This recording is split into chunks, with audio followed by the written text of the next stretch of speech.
Alright, hey, smash that like button, subscribe if you want to see monocolor madness.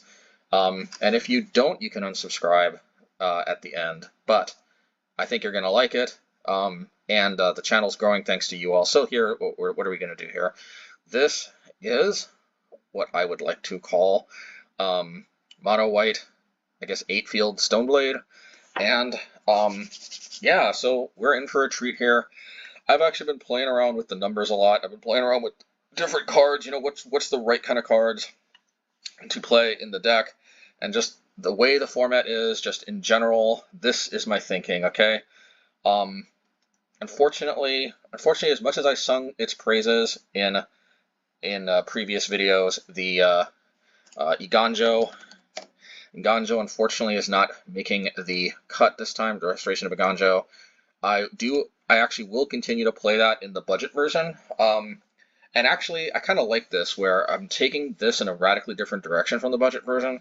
So actually, the idea is each of my budget decks are actually, I hope, going to be fairly, I don't know, radically is the right word. Most of them are going to be fairly distinct versions. And they may actually, you know, who knows? They may actually end up being better, because actually, if you recall, in the red decks, it was actually cutting Ragavan from the budget versions that helped me realize that Ragavan actually kind of wasn't really that helpful in the metagame anymore. If I hadn't been messing around with the budget versions, I don't know that I ever would have thought to cut the Sacred Cow of Ragavan. So we'll be messing around with the budget versions as well. I really like actually messing around with those, but we'll get to that at another time. But for the time being, I still think Wall of Omans makes the cut, because it's just one key thing is it only costs 1 white. It also doesn't tax our basic planes. You know, having 8 fields kind of does tax, you know, how many planes we pull out of our deck. But I do just think fundamentally, in a format where there's so many Orcus Bowmasters just swinging all over the place, so many Ragavans and stuff, like, yeah, I think the simplistic value of a 0/4 creature that is a great blocker that just draws a card when it comes into play. Like, even if they remove it, I still want up a card, you know what I mean? And if they use a lightning bolt, all the better, because it absorbed both the damage from the bolt and the damage from the creature.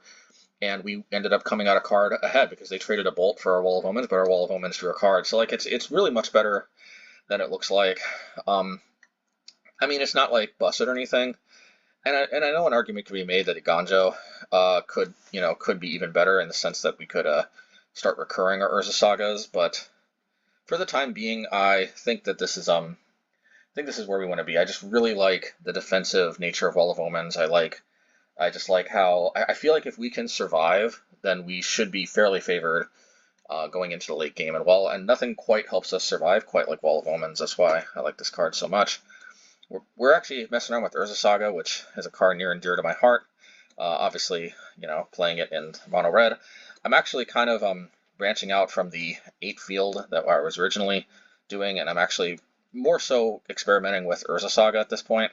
Right now it's 8-field Urza Saga. I could see myself, you know, maybe playing like 4 Field of Ruins and 4 Urza Saga, 4 Blaststone in the main. I still probably end up having to play 4 Demolition Field in the sideboard if I do that, because then Haywire Mite is turned on, because I can go fetch the basic forest. I just really like the way the 8 fields turn on Haywire Mite out of the sideboard. It's just so good with Urza Saga, with the ring running around. I mean, yeah, we've got much of Otherworldly Light, but Haywire Mite is just kind of better because it's 2 mana instead of 5, and we can also grab it off of Urza Saga. So like, yeah, there's just so much to like there. Yeah, plus it can deal with Urza Saga. Yeah, I guess this is better at dealing with Urza Saga, but you know what I mean. Anyway, oh yeah, and I'm playing a card that I haven't necessarily played a lot in the budget version, but let's give it a go. Winds of Abandon, and yeah, just this card single-handedly makes the budget version. Like, why not play it in the non-budget version?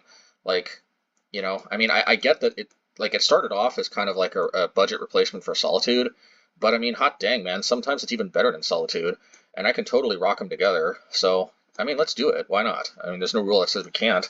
And this just again underscores just like even if you don't even if you're not so much on a budget, like especially if you're a content creator, like you know, I'm a big advocate if you're a content creator to devote some time to you know building like budget versions of your decks. It's actually just a very very free way to test cards you would never test otherwise. Like I probably never would have realized how great Winds of Abandon was if I wasn't messing around with it as a budget replacement for Solitude. You know, so I mean seriously, it only like experimenting with new cards is almost pure upside. As long as you have enough tickets to be able to take some losses if your cards really suck. But most of the time, if I mean, assuming you're not playing on a budget, see that's the thing, man. I feel like it's kind of giving back. You know what I mean? Like if you've got enough tickets and you can afford to do it, like in a way, messing around with budget cards, it's kind of like you're giving back in a way. I feel like, at least that's my hope. You know, I like to think of it that way. Maybe I'm just self-flagellating or whatever, but I don't know. Maybe that's not the right term. Whatever, you know what I mean? Maybe I'm just um, I have a grandiose self-opinion of myself. I don't think so, but I didn't mean to come across that way. I just like to think that experimenting with cards that other people don't play, especially ones that are not particularly expensive, can be very helpful to people, and it can also help me find powerhouses that can help me win more in my non-budget version as well. So, in any case, I don't think there's that much more to say here, so we can maybe get to the games. But I'll probably first go to the sideboard. You already know Mazemind Tome from the previous video I uploaded. Only one expedition map. I think that should be fine. I mean, at the end of the day, Urza Saga is mostly just a way to make this deck a bit more aggro. Just one of the things yeah, I think the main thing I like about Urza Saga in any of the versions I play is just that for the cost of just a land drop, it enables me to actually be able to close out games significantly faster. So, I mean, I don't know what to say other than just that you just never know. Like Burn and other matchups, you have to close the game or they just end up killing you. So, and Urza Saga just does that very efficiently and without asking for much in return. Oh yeah, and that's another thing too about Castle Ardenvale is like I could play Stone of Eric, but like I think Relic of Progenitus is kind of better if we're playing Urza Saga. Like I could see myself playing. I think I'm going to play Stone of Eric, if that's how you pronounce it, in the budget version together with Castle, Restriction of Ganjo. But I think, yeah, the problem is that when I'm Urza Sagaing, I'm going to need to be able to store up my one-drop artifacts if I've got multiple Urza Sagas fetching these out. So Relic is just kind of better in that regard. And like Soul Guide Lantern is, it's similar, but the problem is like the fact that it doesn't take a bunch of cards from graveyards when it cycles it just makes it significantly worse. Because so many decks, they use the graveyard as a resource, and that's the thing that makes Relic so good. Like even when you don't know Relic's doing anything, the fact that when it like cycles, it just takes it just takes their graveyard away when it does it is sometimes you're messing them up and you don't even know you're messing them up. And since we don't actually use the graveyard at all in this particular build, I'm doubly, sold on Relic. So that's that. Sideboard, I already went over Haywire Mite with Urza Saga and with the 8 fields being able to fetch basic forest. It's just incredibly good. Elixir of Immortality, it's just kind of a way to split the difference between Burn and Mill. An argument could be made that we should just ignore Mill because I haven't even seen it that much. In theory, Mill might be fairly well positioned though because like I actually feel like the ring decks actually deck themselves faster than they even kill themselves with the life total, but maybe that's just me. I feel like both Burn and Mill, in theory, should be well positioned against the ring, but anyway, so it's just one way to hedge against both. Blast Zone, just in case the 8 fields are not particularly effective, bringing in Blast Zone is a great way to, it just deals with everything, And Vanish into Eternity, mostly this is our way to deal with Planeswalkers, but it can also deal with artifacts and enchantments, and it can even deal with creatures if we cast it for 6, which is very overcosted, but the fact that it can do that is very sweet. And yeah, I mean, at the end of the day, this is, as far as I know, this is the cleanest answer to Planeswalkers that Mono White has, and the fact that it can also exile the ring is kind of icing on the cake. So yeah, I mean, between March, Haywire Mite, Urza Saga to fetch Haywire Mite, Vanish into Eternity, like we kind of have, we probably have more answers to the One Ring than any other of our decks. So if you really hate losing to the One Ring, this might be the deck for you. And lastly, we have Specter Shroud. I don't know about this card. This is kind of experimental, but the idea here is that, there's certain combo-ish kind of matchups we may want to interact with their hand. I don't know, a lot of times they can kind of survive by putting they can have like certain excess cards in their hand. They don't really need to feed to this thing, so it doesn't end up hitting their critical ones. But sometimes, you know, like back in the Splinter Twin days, sometimes just keeping their hand pretty hollowed out can prevent them comboing. At least that's kind of the theory.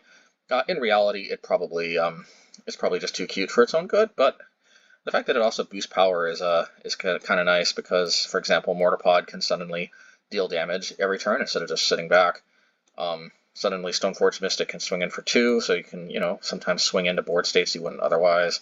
I don't know, just a thought. Well, anyway, let's get to the game, shall we?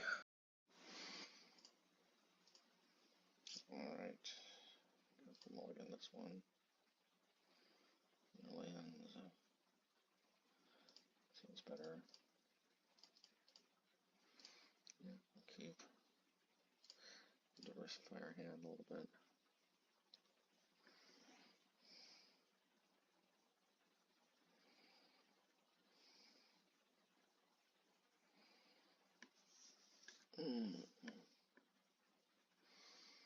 We'll see.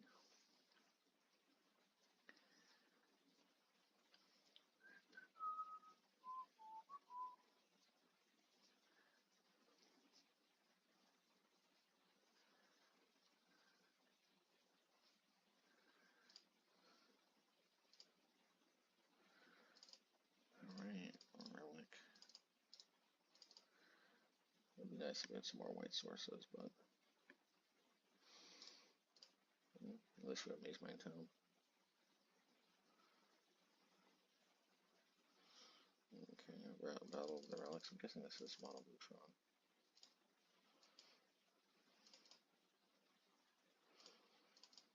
May as well play this out. Force and negation.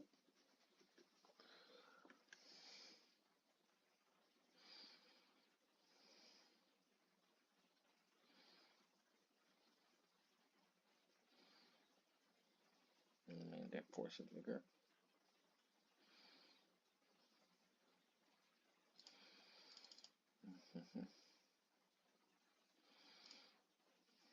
Mono Blue Saga. That's weird. Hopefully we get a non-Saga land. Oh, definitely bottom.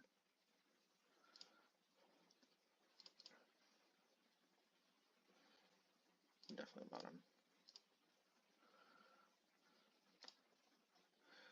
Well, beggars can't be choosers.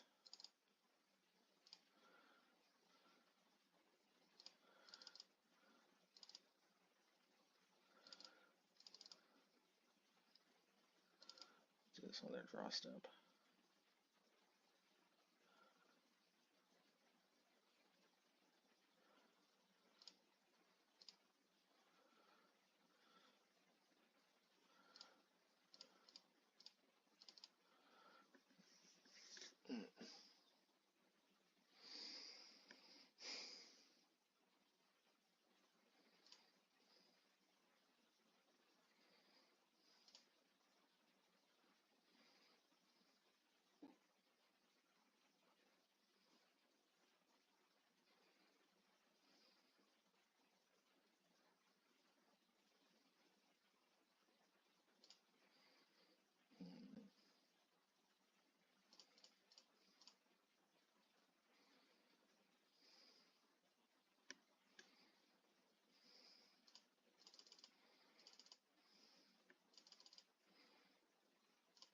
Let's just cycle this.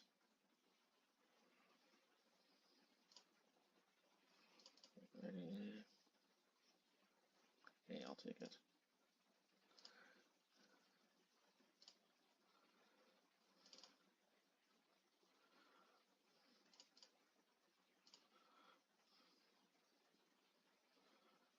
We do have another expedition map. I think I'm just going to do this though.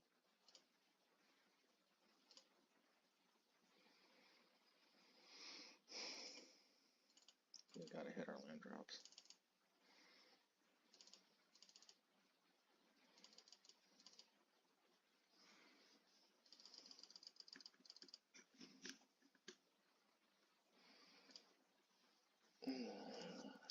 Urza Tron Saga. It makes me wonder, should I hit Urza Saga or should I hit Tron?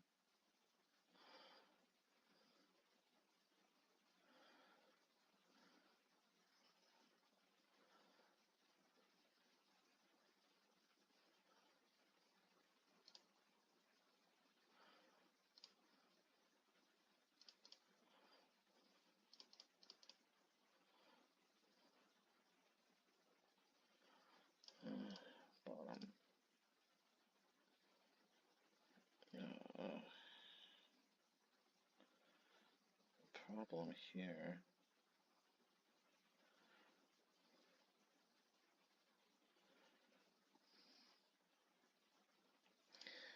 Let's play around stuff here.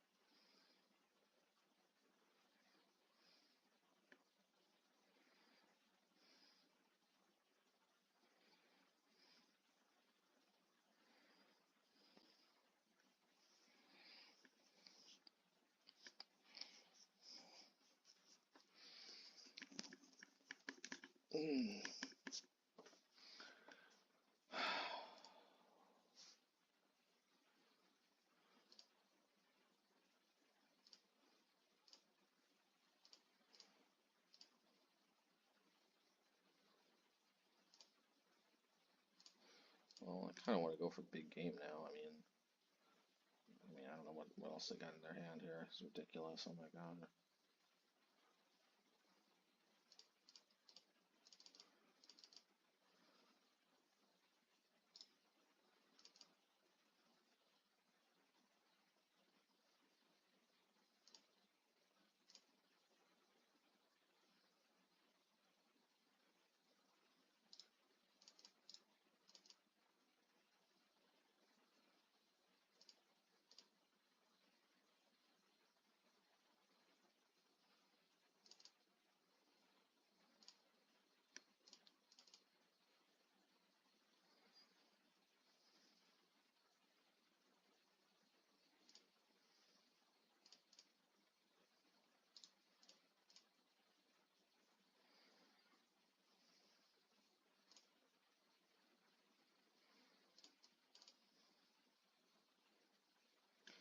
So mana screwed. Also, like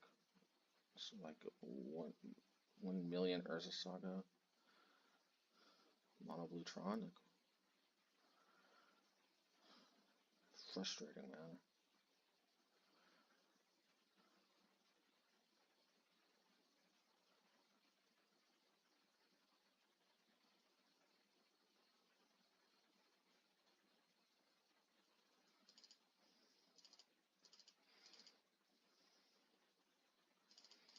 This seems like a job for Haywire Mite.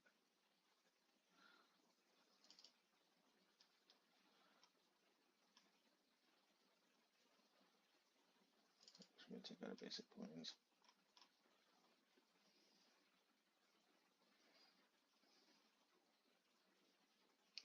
I don't think Kaldra is that good in the repeal deck.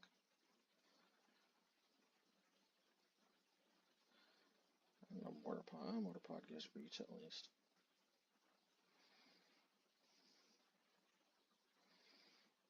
These hits Urza Saga.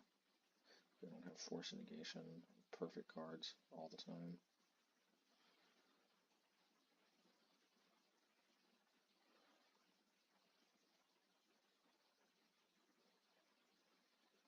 Winds, Vanish, Blast. Might have some planeswalkers.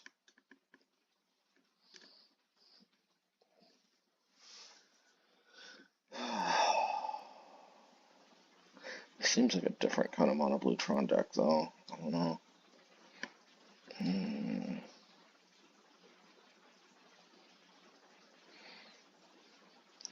I just don't know how relevant Relic really is, so I guess Vanish instead of that.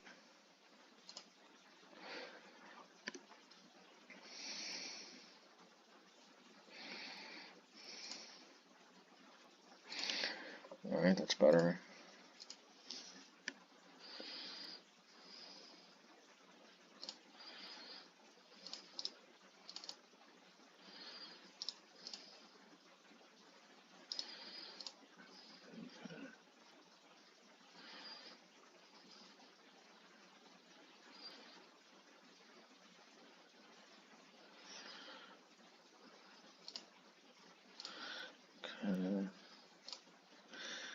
I don't see playing a wall making all that big of a difference.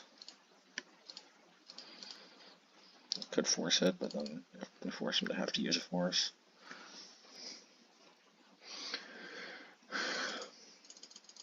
We got surprisingly mana screwed that last game despite having plenty of lands. I don't see any to scry just yet.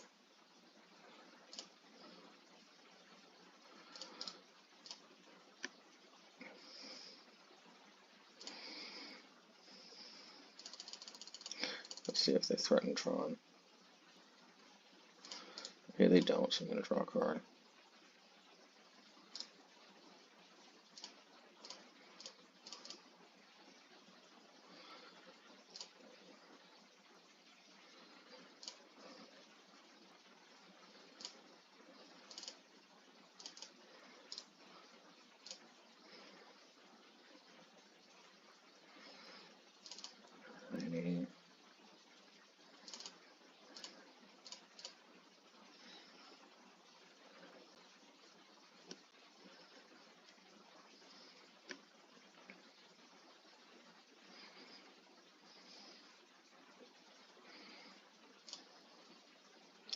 That's fine, I can march that.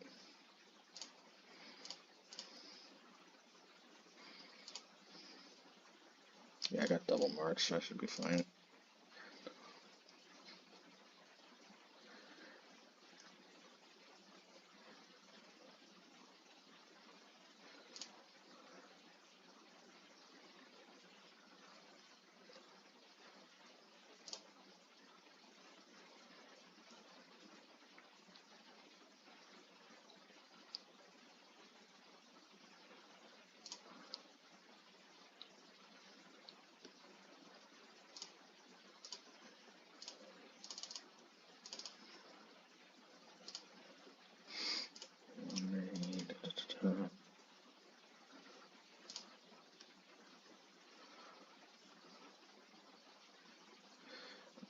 I really want to draw land. Oh, Baskin she was saying.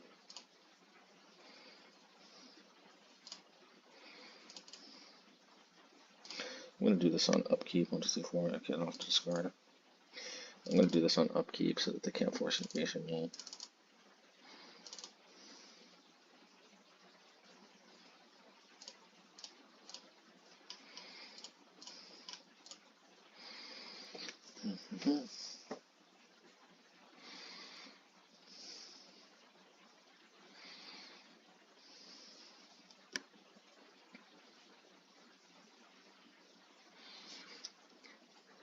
Let's try.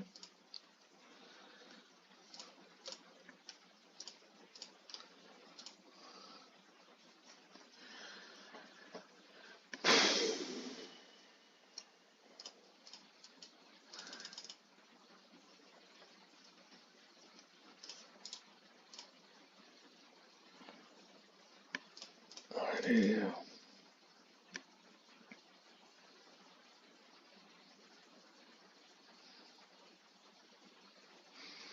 They could repeal, but might as well just wait, I guess. No, why wait, right?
Okay,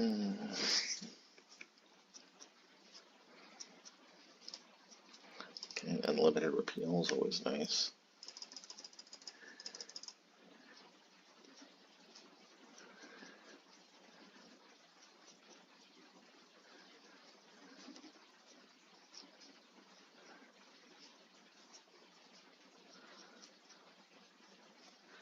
Alright, well, good thing I got the Haywire Mites.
I guess I can Haywire Mite that too.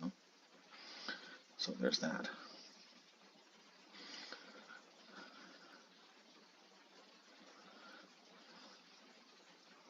Hopefully I can't bounce my Saga somehow.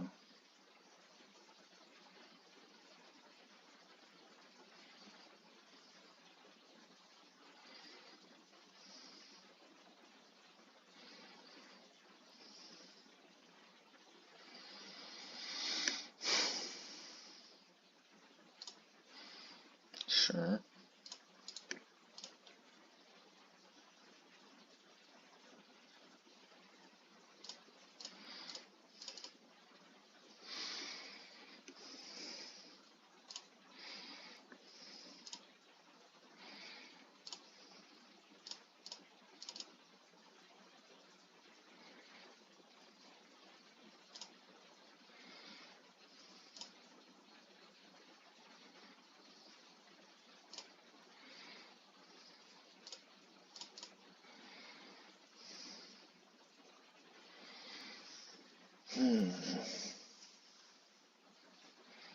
I guess if they spell pierce me, they got me because I don't want to pay for it. But I think pumping the Urza tokens is a little too big game. Let me see here.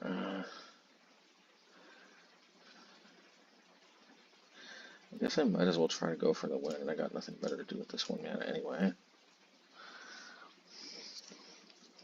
They try to hit this, I go after the Urza Saga.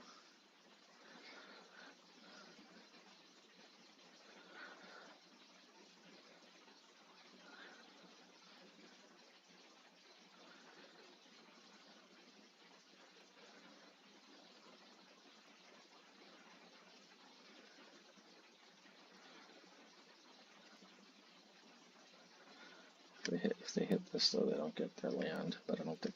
I think they have to hit this, right? Yeah.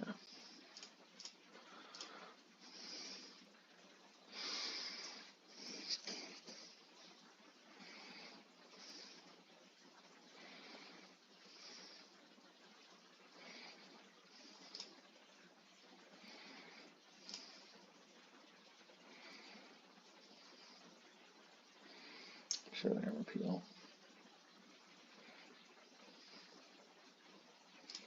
Or that.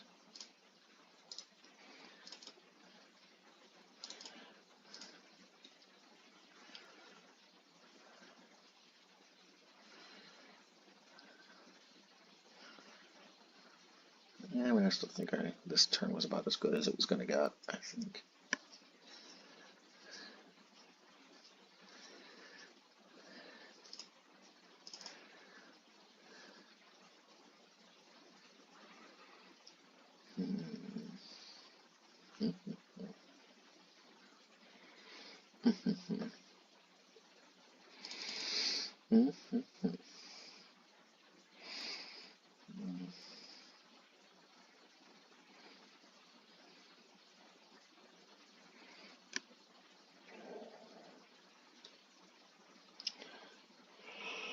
Hmm. We saw what we saw. Would this make a difference?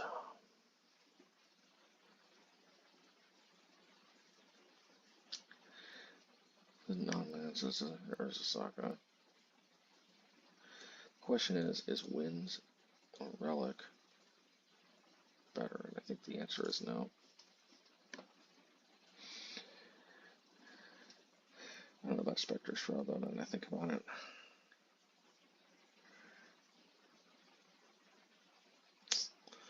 I'll keep it, but I'm not the biggest fan. Man, we started like 5 minutes behind our opponent, but it appears we are ahead on the clock.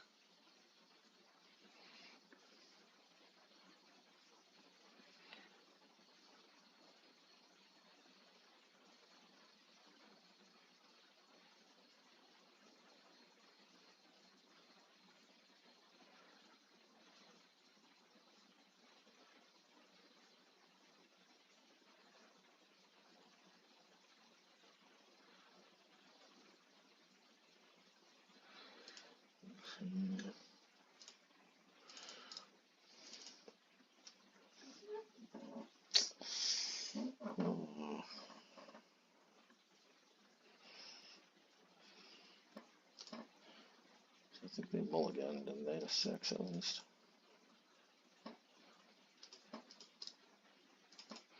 We got Condescend, I guarantee it.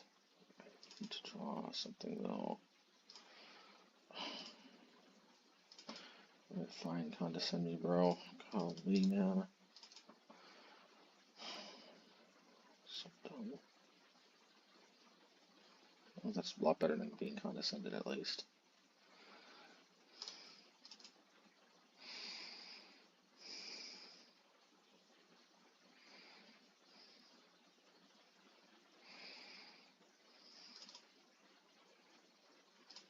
I guess you could argue that's right on time, but I don't know. Yeah, probably better than making Urza tokens.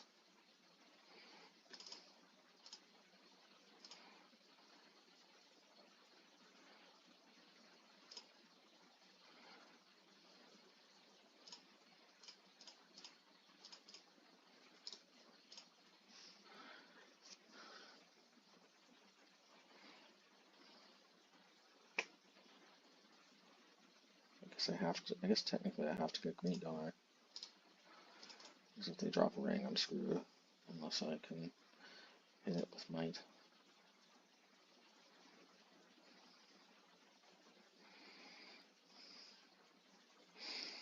Unless they can vanish in the memory of that thing.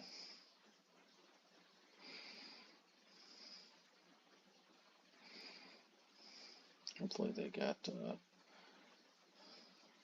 liquid metal.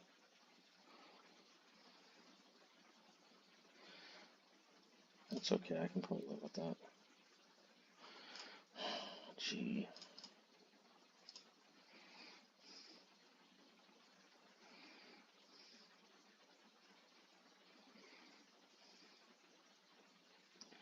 Skyship is just going to snipe it down.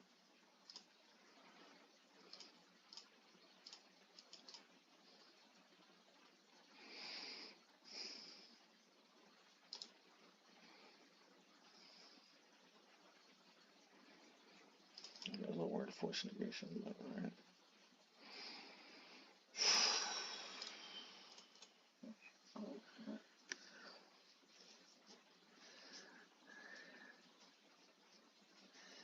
I want to wait on playing the Skyship, I'm guessing.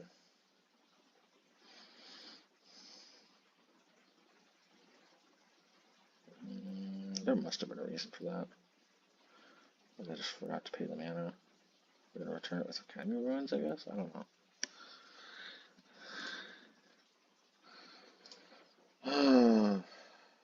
Golly, this sucks.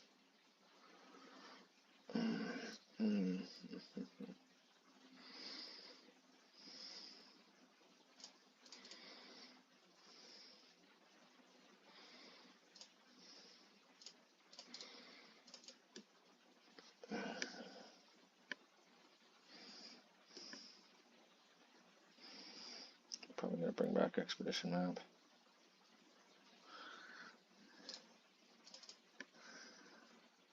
It's kind of tough. Do I go after the ruins or do I go after the Tron land? It's got to be the Tron land.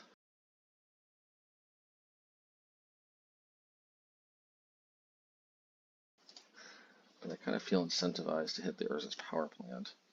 Eventually I can take them off Tron. Well, I guess they made it easy by playing it out. Man, the Mana Screw Saga. It's pretty intense here. I guess I could pitch some stuff to hit the Oblivion Stone. I mean, yeah, but then they remand, and then it's just like, what's the point?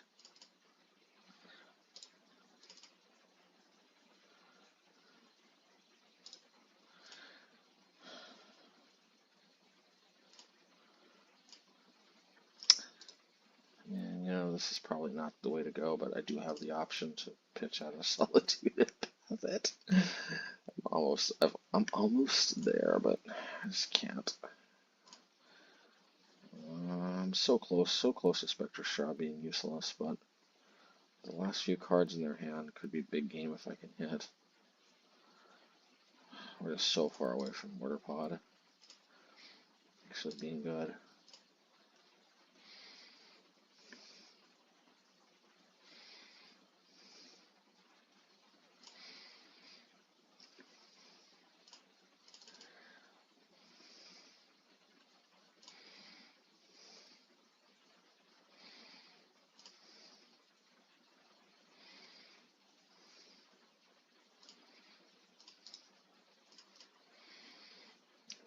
Come on, maybe a field would be nice.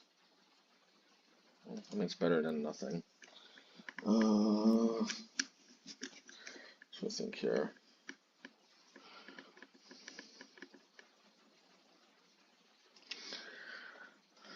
Would be the best way to deal with. You know what I think I have to do? I think I have to just play Mazemind.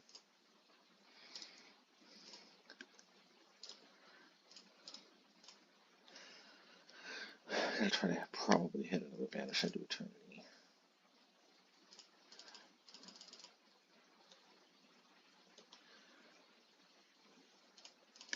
Okay, well, nothing yet, I guess.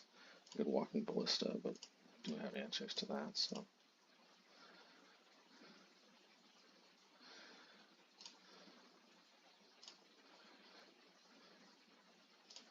Well, there's the Vanish into Eternity we're talking about.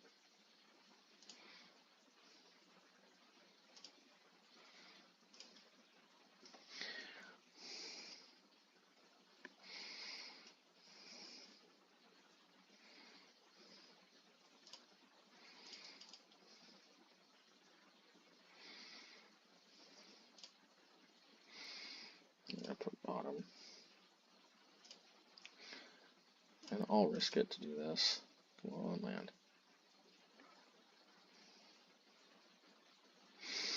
We know the last card in their hand is the Sky Sovereign, so I guess I might as well pitch this to not die. I'll forget that, man. God, I just hate this. But the Spectre Shroud is beyond useless.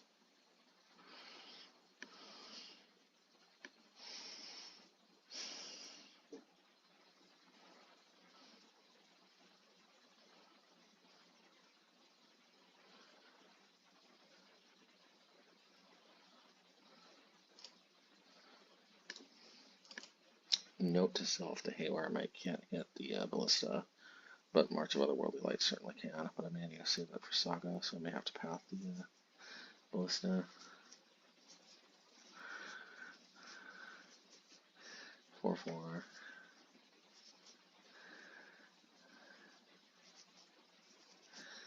I could make it a 6/6, but I'm gonna go there.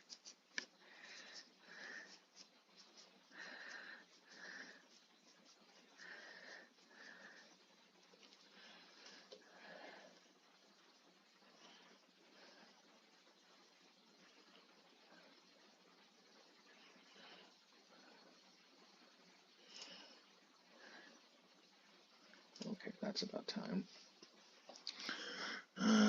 We have to go after the Academy Ruins finally. Because we can just keep sacrificing the Ballista.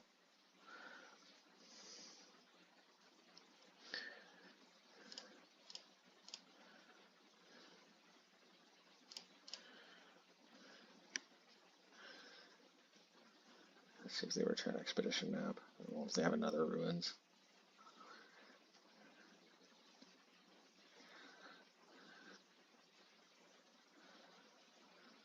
I mean, okay, but okay. Are they gonna shuffle though? Okay, they shuffled. So what's the difference? I guess they shuffled it into their library.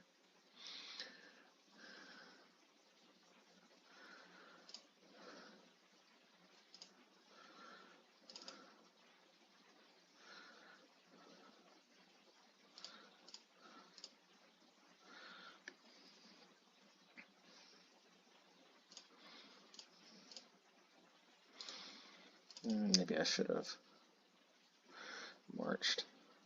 No, but this is such a good use of path because if they got more basics, then they're incentivized to. Yeah, I guess they can let the last one and just use the damage. Okay.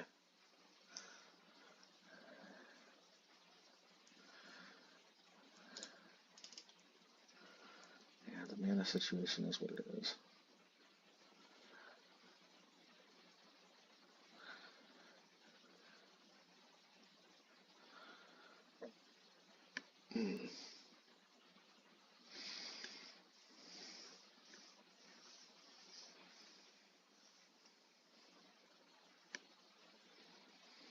Come on, just draw land.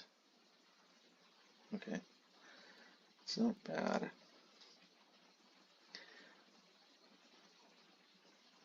Although I may want to play the Haywire Mite on the Oblivion Stone to limit what they can do. Yeah, let's do that.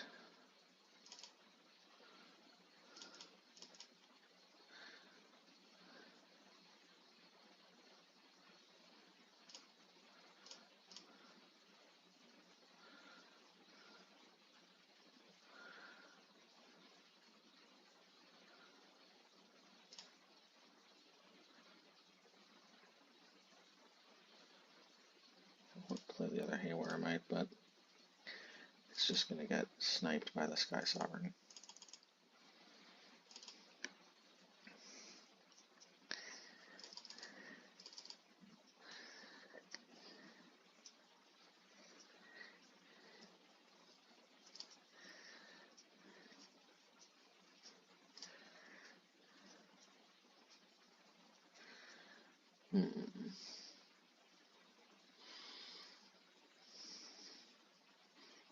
Okay.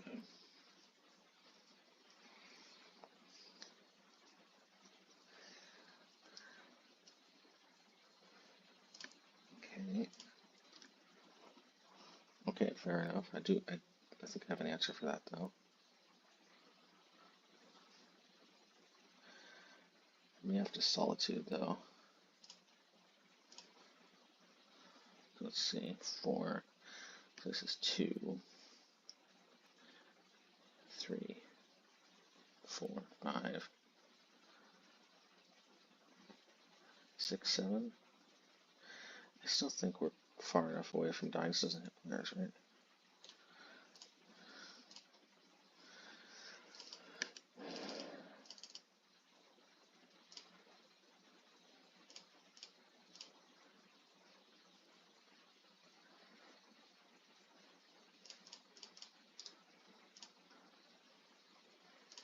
Okay, if I do another one, Haywire Mite can be pretty good. If they Skyship, I can. Okay, dang it, man.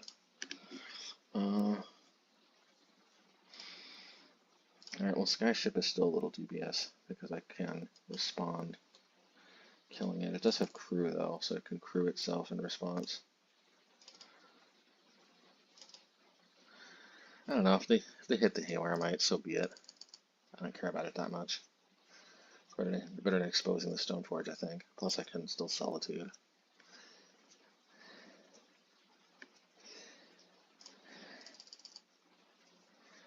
I don't think this one-shots me, but I hope I'm, you know. because 2, 3,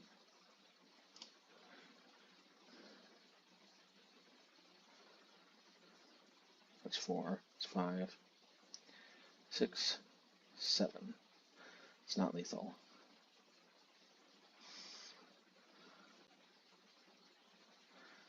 Okay. So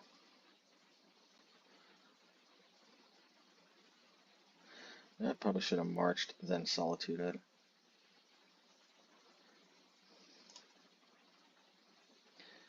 So here's what we're going to do.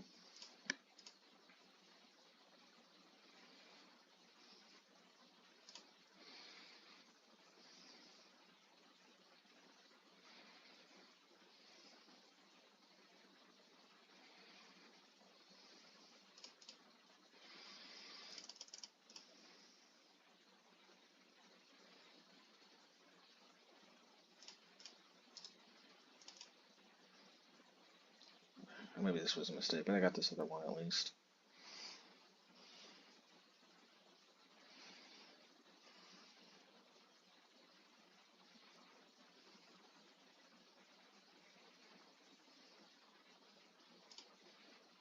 Oh man, I played that just absolutely terrible.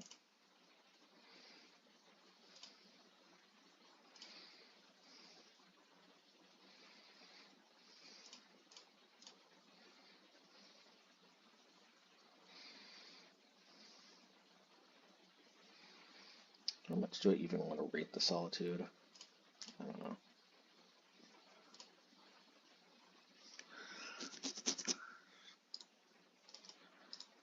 No.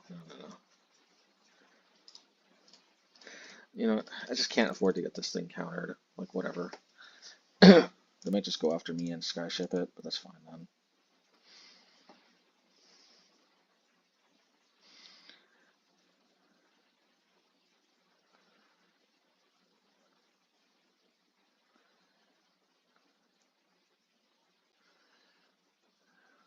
I'm gonna put Erlamog.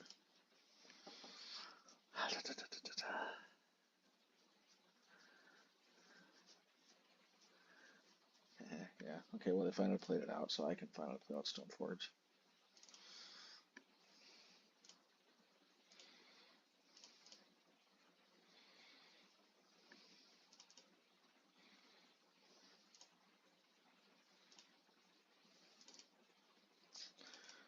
Please, no condescend.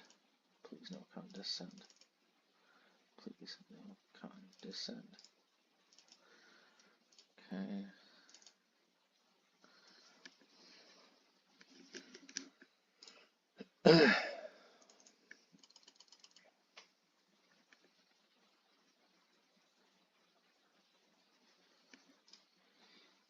Alright, I guess they got me there, but at least they have to kill their own skyship.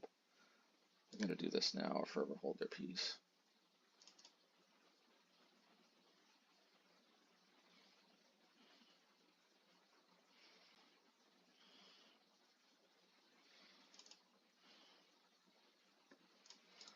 Man, Haywire Mite, man, what an all-star.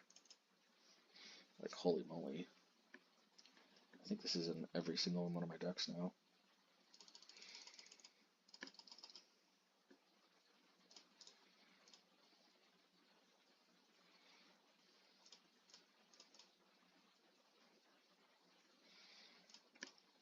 Castle, castle. Don't get caught up in the castle, castle. Castle, castle.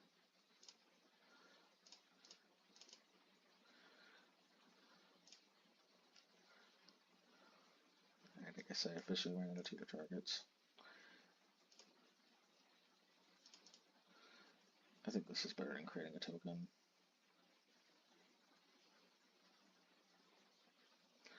Well, the equation, that changes the equation though. Alright, part of me wants to play Haywire Mite, but the other part of me wants to hold up Vanish into eternity.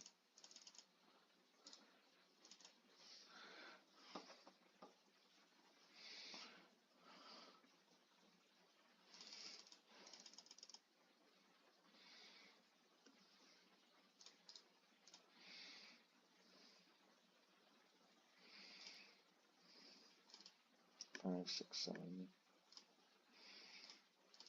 bam. MoneyGram.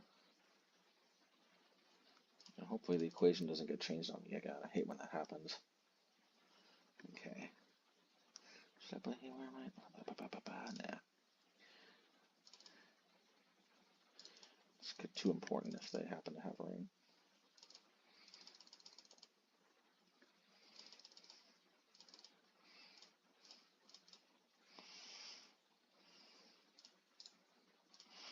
Alrighty.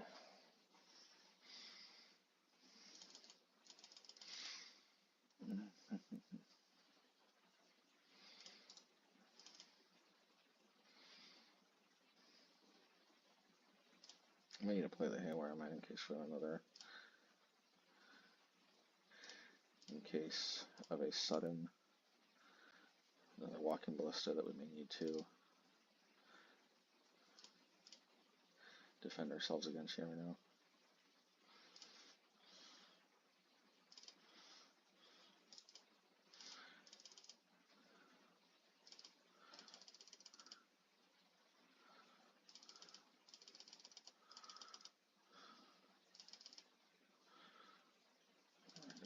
Come on.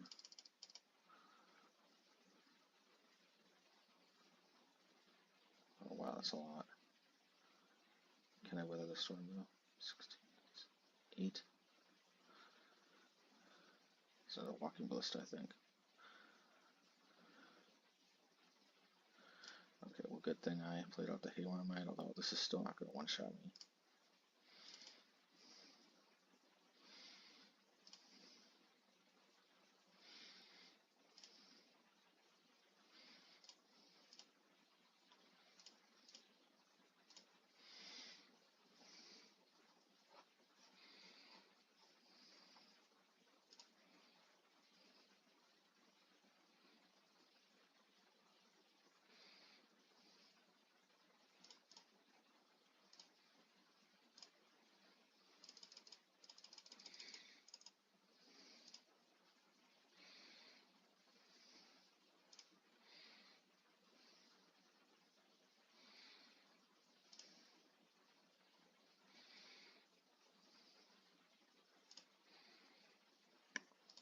I'm just glad they're using all their Walking Ballistas on things that are not forcing negation. What? Oh.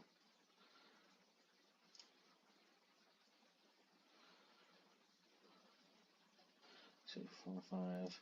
Well, can't hit the Walking Ballista yet, so I guess.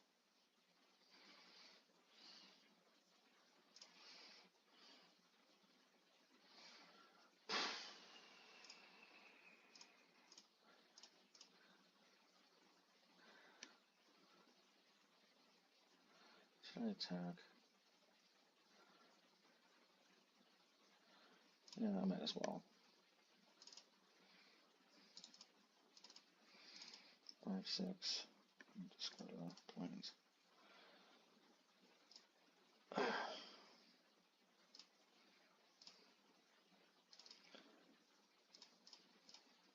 Normally I don't go after tower, but here, where they already have to, might as well. Finally, they're at basics. I gotta kill this thing now.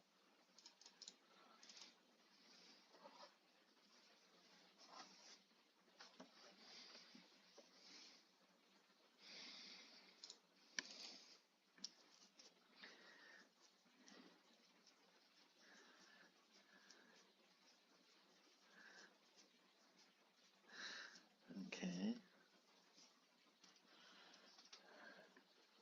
The ring. The wearer of the ring, the bearer of the ring, I guess. I think good thing I got the Vanish into eternity.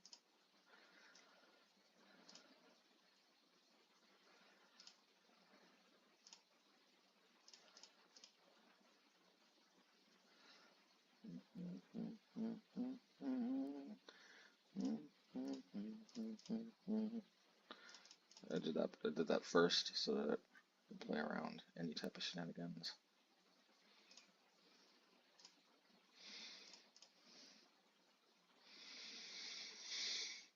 Maybe I don't want. I don't know. Maybe that was a mistake. Maybe I should have held up Demolition Field, but the problem is I couldn't get another land. What is this here? Well, I guess I have to tank 3 damage. I guess that's just a thing. Hopefully, the fourth Walking Ballista up. I think the fourth one, but I think they tutored up one with Karn, so maybe they. I'm not sure if the last one's in their deck or in their sideboard. Guess we'll find out soon enough.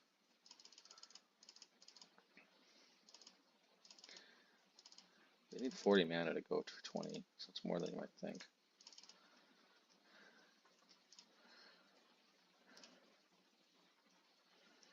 Alrighty. Let's see. And we can actually take them entirely off of Tron. That seems like a good thing to me. Let's do this here.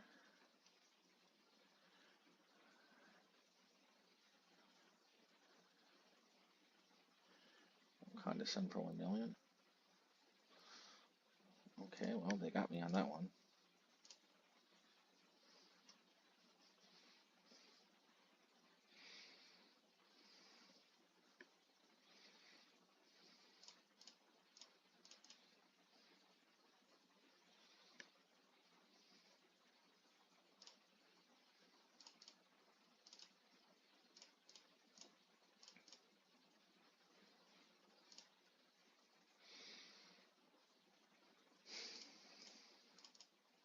So they're off Tron.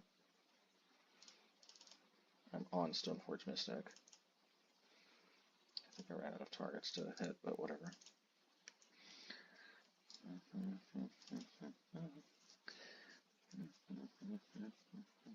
Unless they have another, I don't know, something.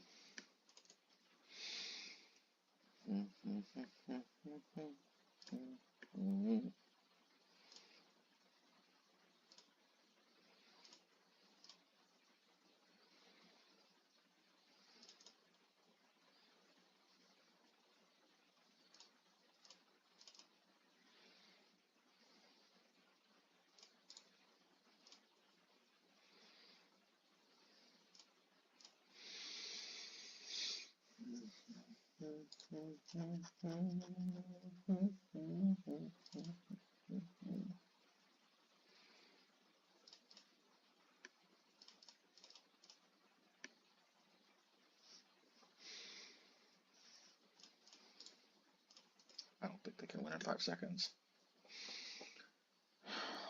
Oh my god, what an insane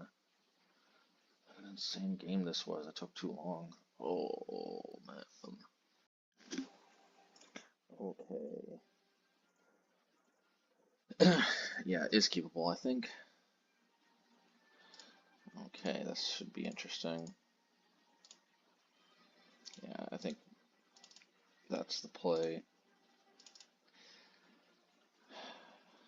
One party wants to play the Relic, but the other part wants to stem the bleeding with a wall. Alrighty. We could also hit the Yawgmoth with the March. I've heard of worse.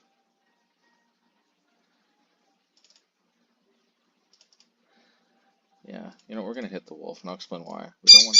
Oh, excuse the bird. We don't want them to, sack it with,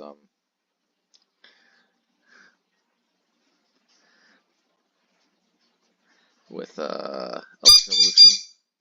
And we also don't want, them to drop, whatever you call it. Okay. So let's see here.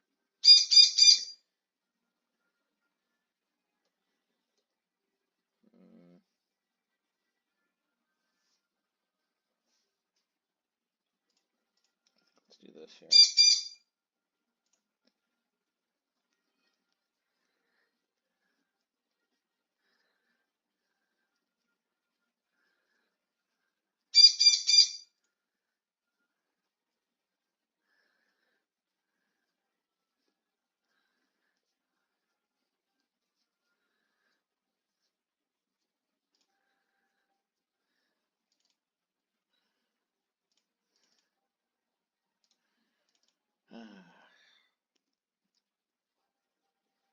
Well, against our best efforts, kind of seems like the Yogg setup is probably going to happen.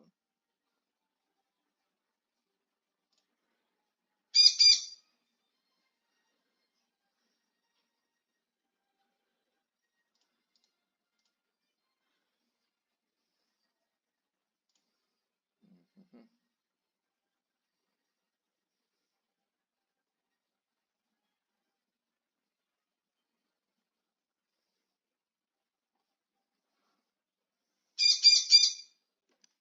Mm.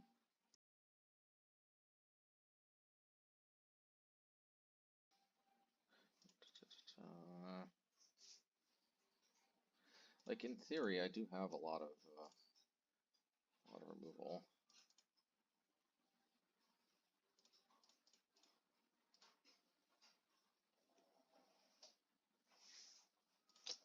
But in reality, I just don't see it happening.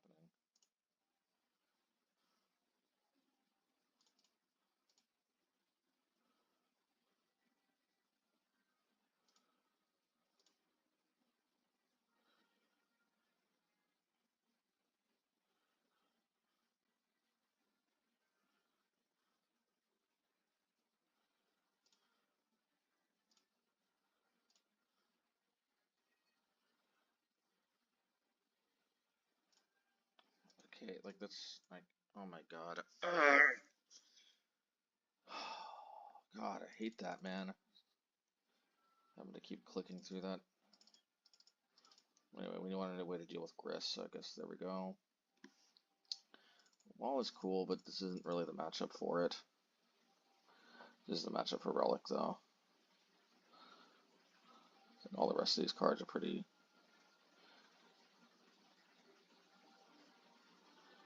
commendable. I don't think this is a matchup for 8 fields, so Blast Zone it is.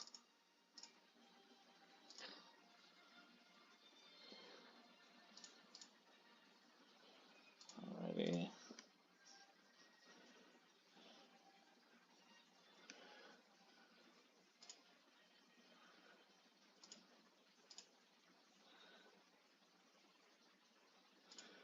Alrighty.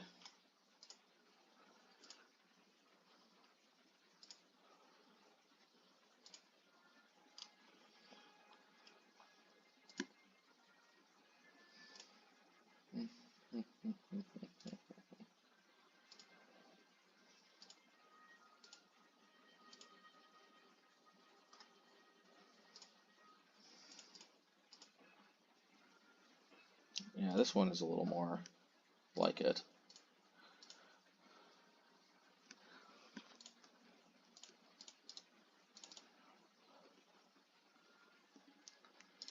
Alrighty.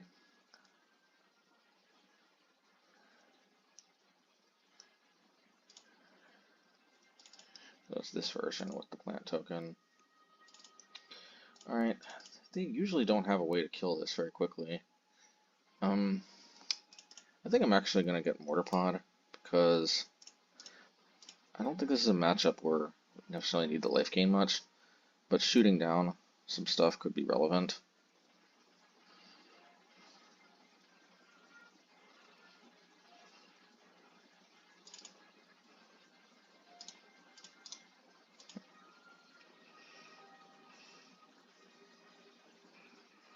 Alrighty.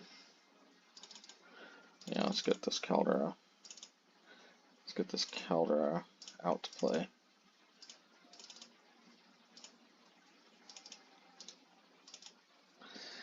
This also can't get Force of Vigored.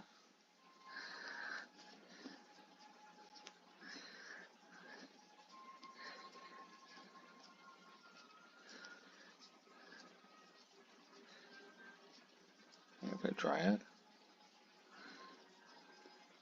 Yeah, no big deal. See, that's exactly what I want the Mortarpod for.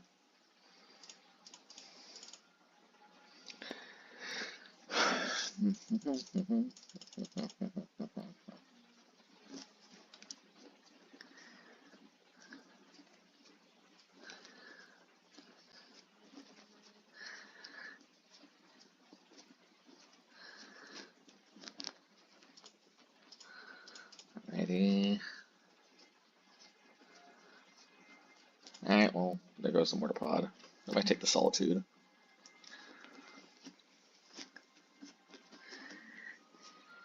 At least this makes it easy, because otherwise I'd kind of want to hold on to the Stoneforge to pitch. Oh, Stoneforge is weird.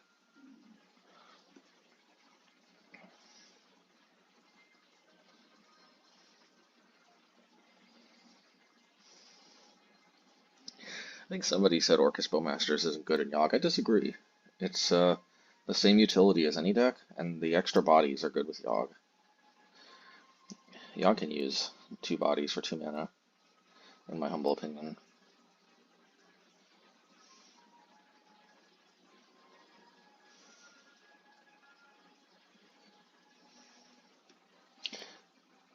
So if they don't attack with anything, then I think they've got Cord, and we probably don't want to crack the field. We want to hold up the Relic activation.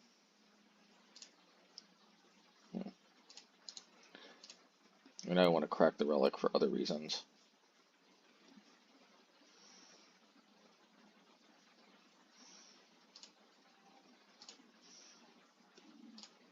Well, that's good.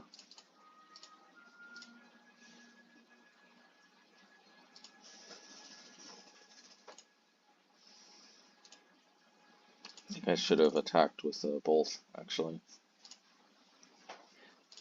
It would have been out of 3, and then 1, 2. That would have been enough to kill.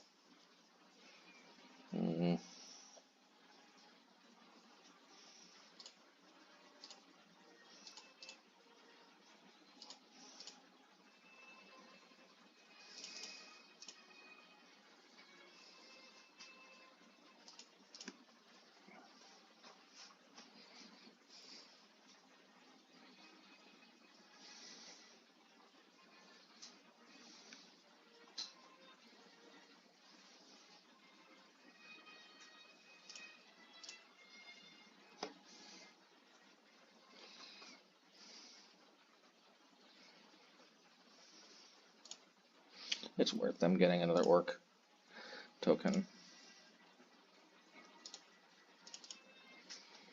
And see, we knew they had the Force. So it was much better not to go for Batterskull. Would have just gotten eaten. Anyway, good thing we also didn't attack with the Stoneforge, because it turns out the Orc army would have just eaten it.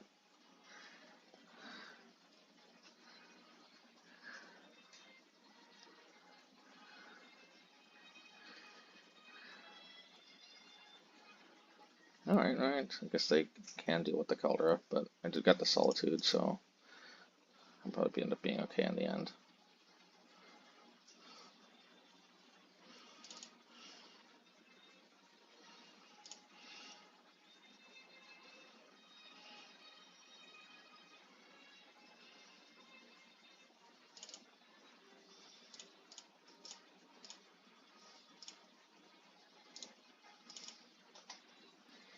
I'll let them deal with the Stoneforge.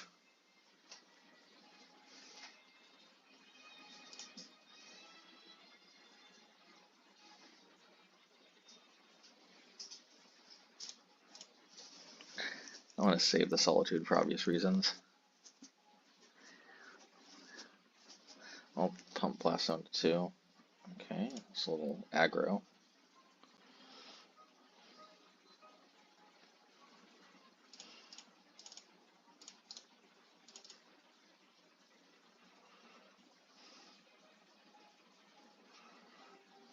Probably have Endurance, I'm guessing.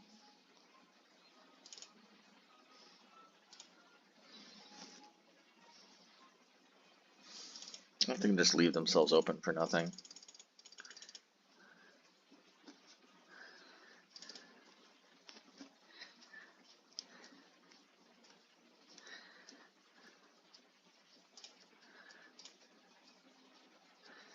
Maybe they do, but regardless, they would have probably hit it before I connected anyway.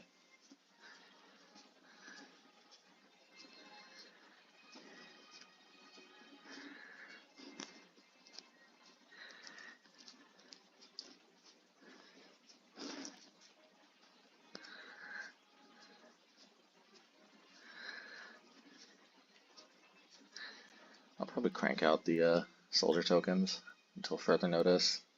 Gotta save the Solitude for Yawg.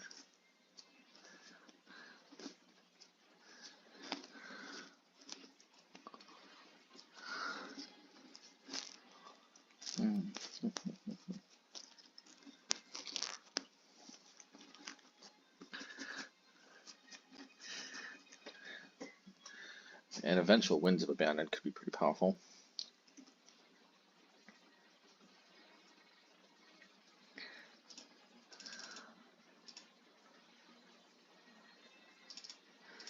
Yeah, that's fine.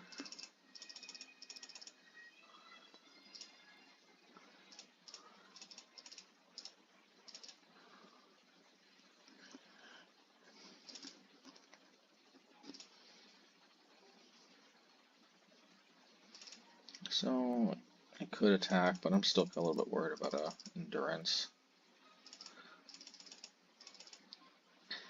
I'll just continue cranking out tokens, probably. Or Bowmasters.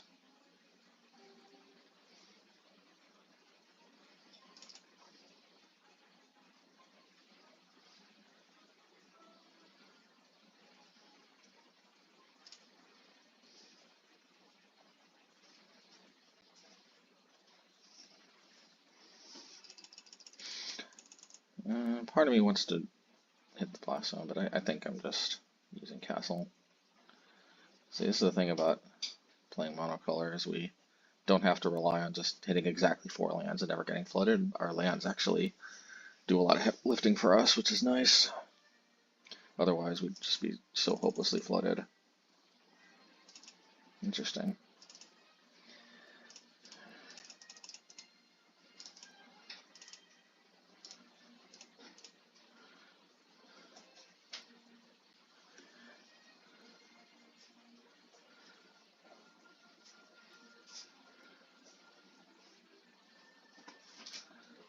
Okay.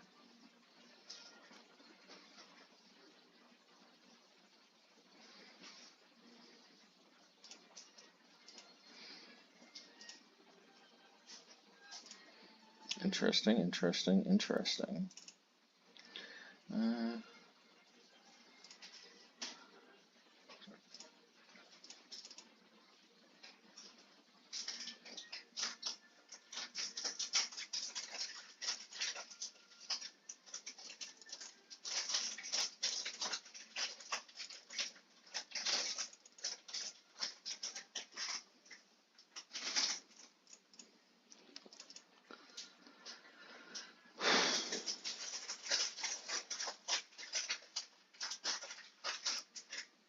Yeah, that's fine.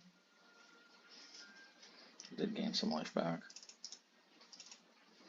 Maybe I should have kept one white up, but I don't know.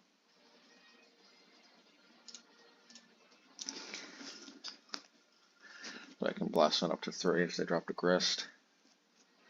Okay.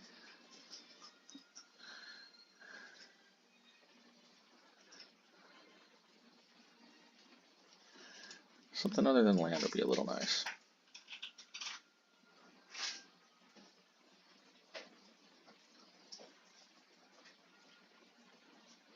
Oh, that's a blast zone on 2 for sure.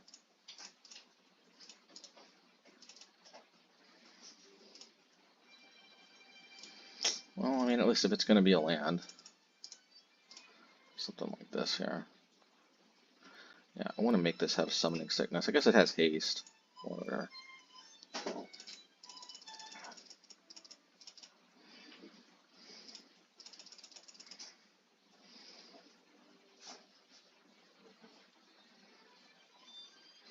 you know, 1 more mana. They've got.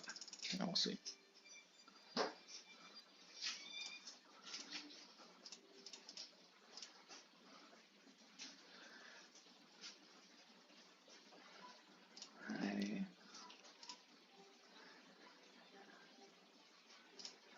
Gilded Goose.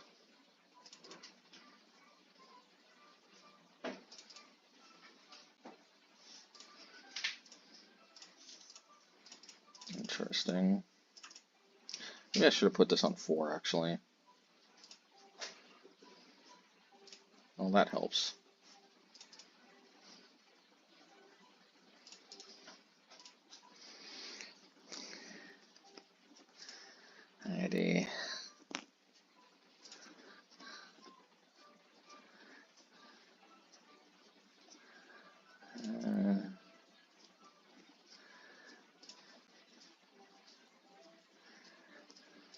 Now, one turn before I would have gotten Relic. Alright, whatever. Okay, so this is what we're going to do. Got to keep the board. We're going to try to keep the board as clear as possible. In that regard, let's do this too, actually.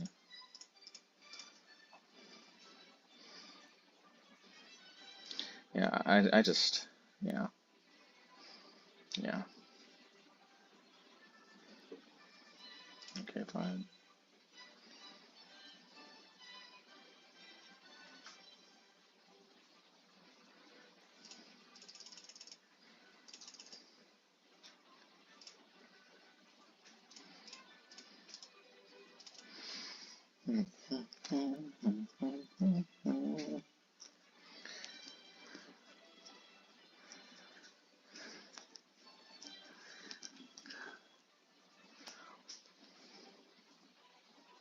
Gain some life, okay. You know, I respect it. Okay. I mean, that's good. Can hold that up for Yawg. Expedition map has some appeal. Yeah, maybe it's got to be Expedition map so I can get more construct tokens, and then I can always convert into Relic later on. I obviously run a risk here, but hey, you know, no pain, no gain, right? As they say. I guess I have to hold this up. Maybe this was a mistake. Maybe I should have used the Expedition map to go immediately get Saga, but I want to be able to hit Yawg for 5.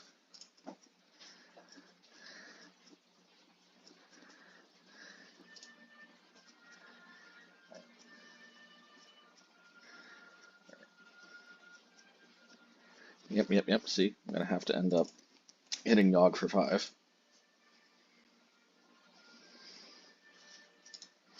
I somehow foresaw it. Don't ask me how I foresaw it, but I just somehow did. Because they always have Yawg, man. It's ridiculous. They're like, oh my god, how many of these things do you play? I'm like, how many Yawgs do you play, man?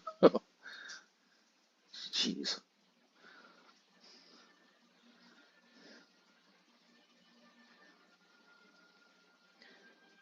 Alright, you got it, pal. Yeah, let's do this on upkeep, so I don't...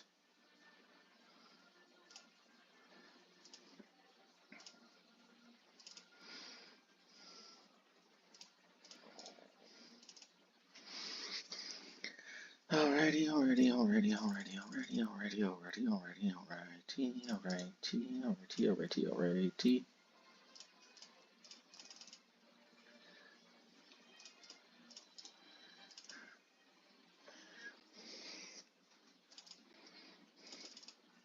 Yeah, this is where the sagas really come in handy.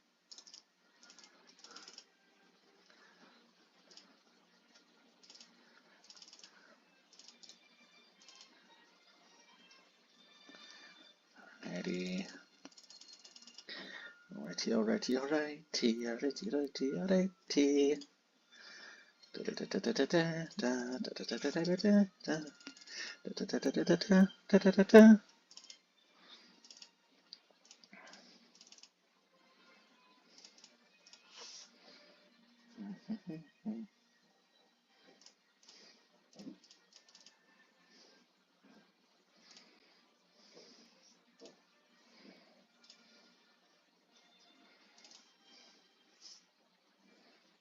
I think I can do this and still wins for full value.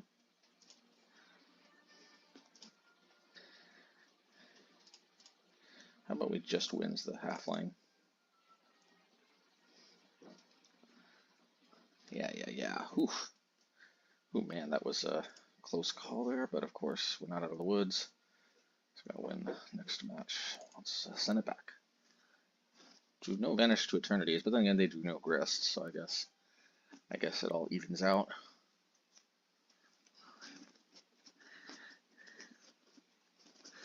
Yeah, Vanish to Eternity is so inefficient against anything but Grist, but it's literally my only way to directly interact with it, so there you go.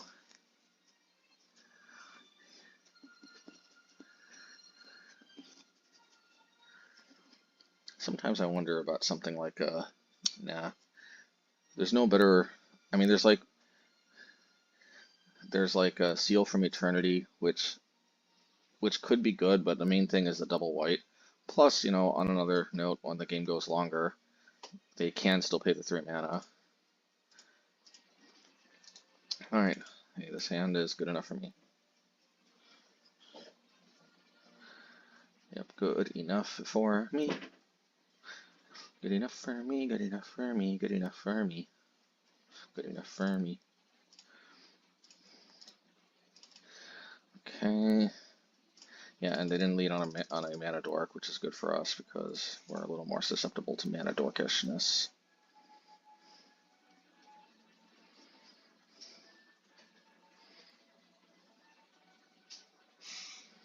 Okay, okay. I think we have to march the halfling.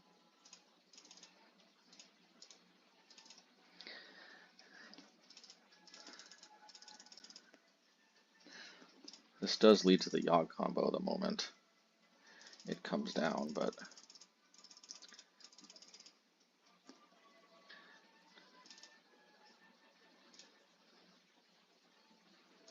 so should I play Saga?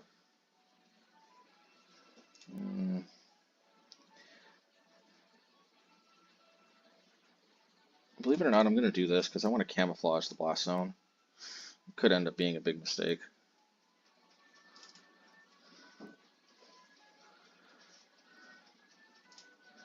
Okie dokie.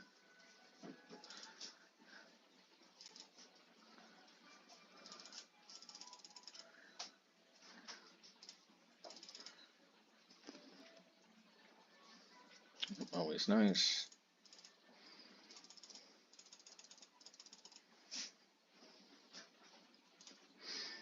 Okay.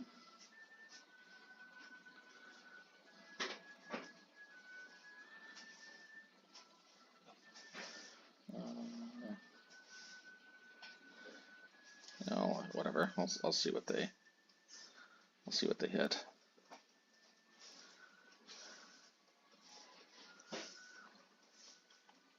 Probably Solitude.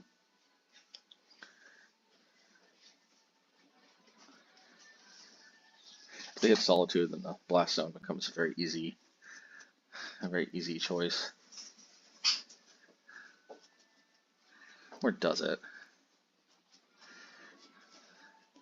At least leaving it up does. Yeah, that's very obvious. I don't know how conservative I want to be with this path, but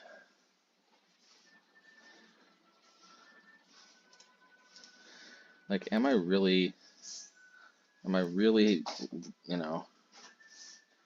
might be needing to get to 6 mana and wins. So I don't know. This is a little bit, not sure how this one goes. If I tap out, I might just insta-lose here. Yeah, so I'm just gonna wing it here.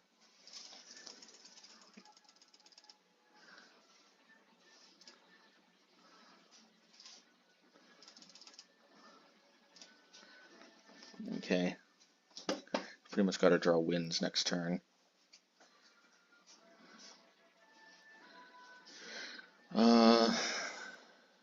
If there's anything good to go with Expedition Map, I don't think so.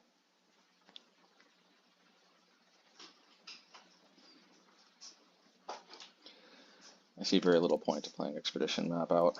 It does obviously thin my lands, but I don't think that alone is good enough.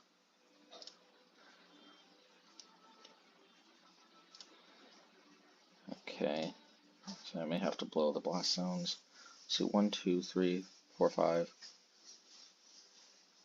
6. Go down to 1. Maybe I just path the Orc token. I don't really draw many cards. No, let's just path the Orc token. I mean, I can still Vanish to Eternity Yawgmoth if I really need to, although I'm probably just dead at this point if they drop one. Unless they're just not, at least they're not drawing it. I think at this point I actually put this on 2.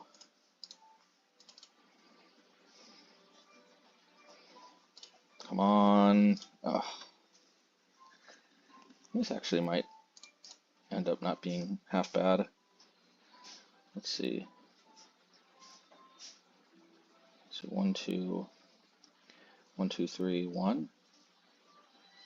I think this actually kind of checks out.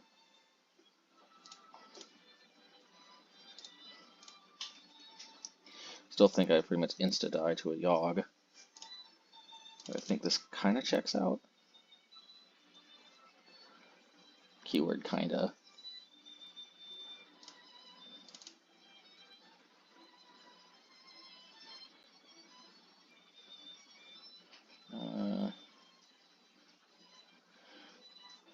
No, wait a minute. This didn't check out by any stretch of the imagination.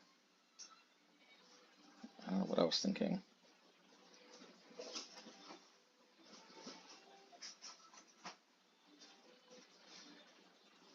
Yeah, this didn't stretch. Yeah, this didn't cut. Well, I guess what I can do is I can hit this, block this. I mean, either way I go down to 1, right?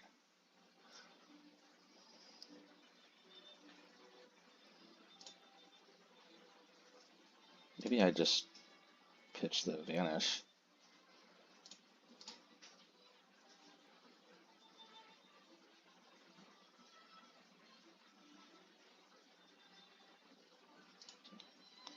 Lose to Orcish Bowmasters. Yeah, I didn't think this one through, dudes. I'm sorry.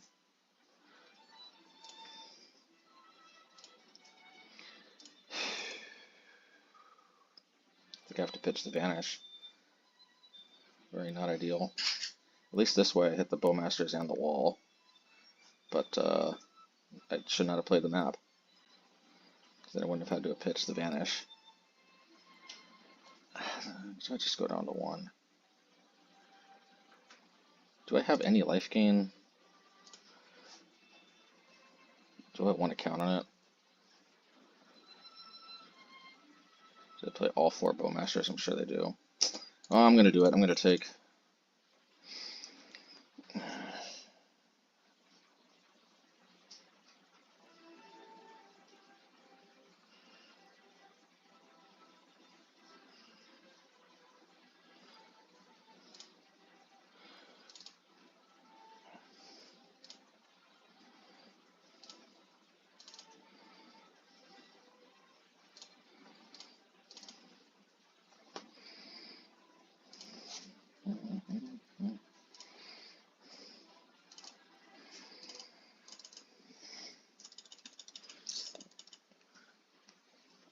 I wonder if they play any instant speed removal that can deal with my token, like Fatal Push. Because I kind of really want to do this.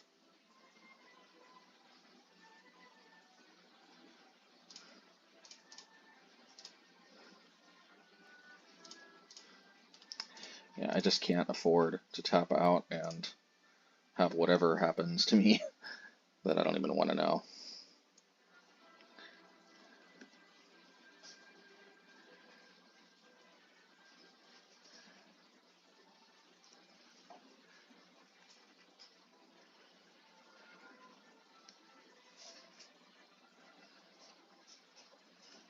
Push this way, I can get this one out of the way with the Relic, as long as they don't have tricks, which they probably do, but...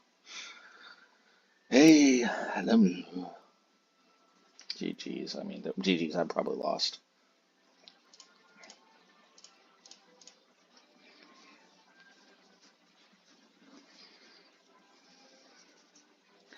Yeah, miscalculating hurt me pretty bad. Should have been at 2. I don't know that makes that big of a difference, but definitely not dying to a top deck. Orcish Bowmaster is kind of nice.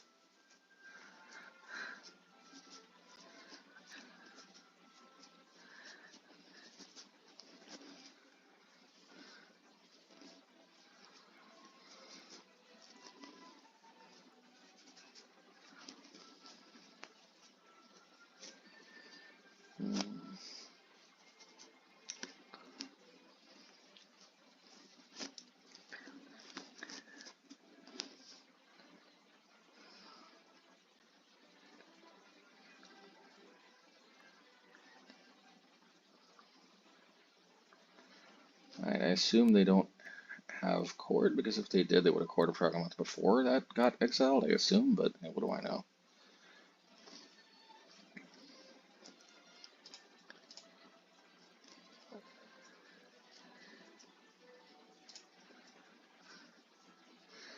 Oh, this kind of like, when am I going to have a better opportunity to use that? I don't know. If they had Bowmaster, I would have died either way.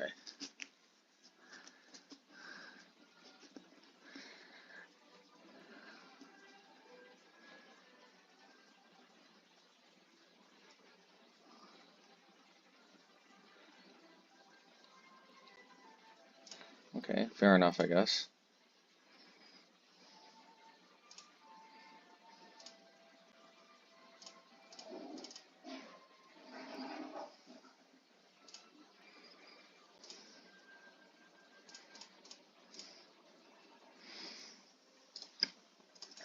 Eventually I can play Kaldra.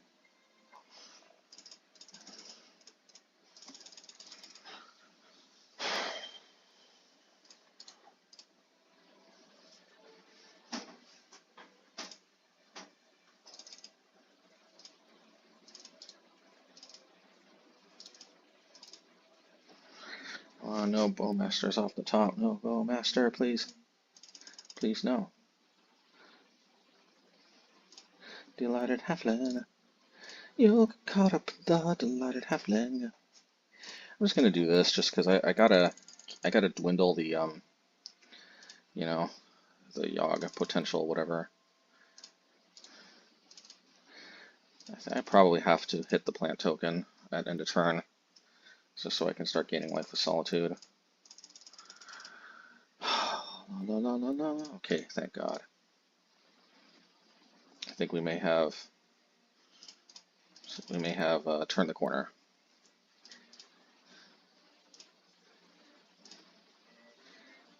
Hey.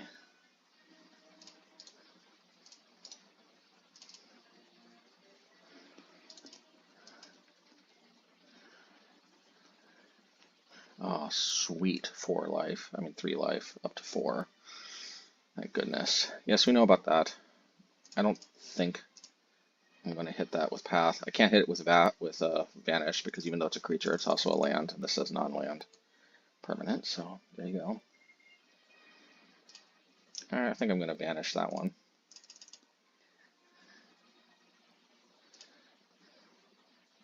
I'm going to make that go poof. And I do have 6 mana to actually pay the full.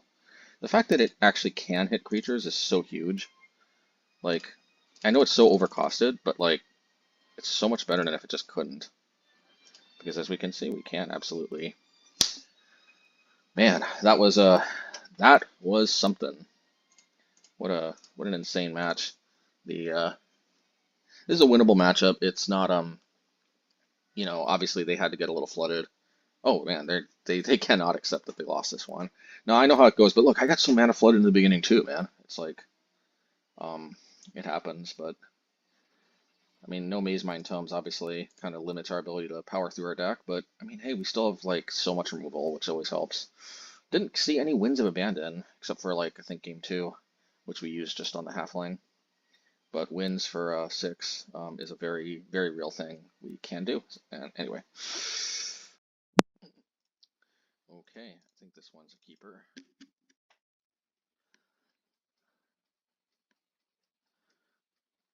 Alrighty.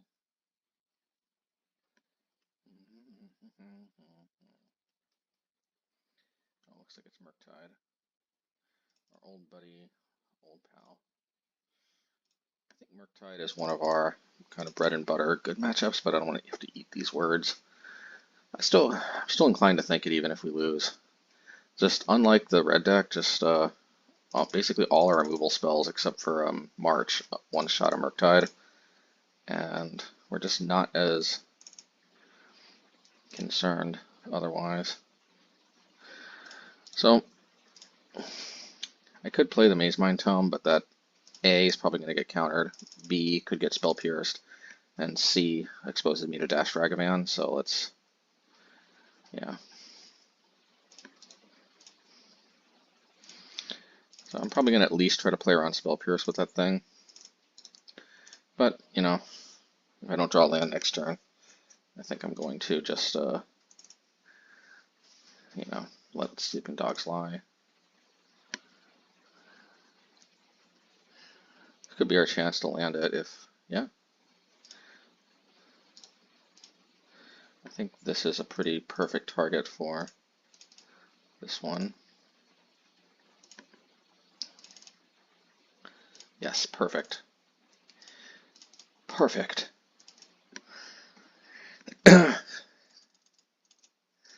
Yes, Mazemind Tome. See, this is another thing. Yeah. I guess here specifically, Ring could have been better, but just Mazemind Tome costing 2. And at the end of the day, a win's a win. Who cares if we have like a gazillion extra cards or just 4 extra cards, you know what I mean? Come on, land. Yes. Alrighty.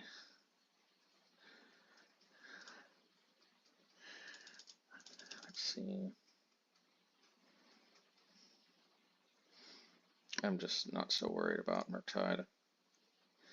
So, on the one hand, if I play Solitude, it's definitely going to get countered. On the other hand,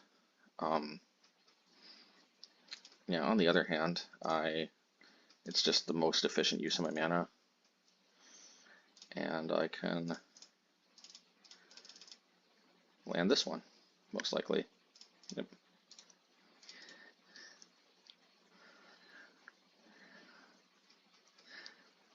That's fine. Well, hopefully we don't eat a Ragavan. I guess we could pitch a Solitude. I probably won't bother though.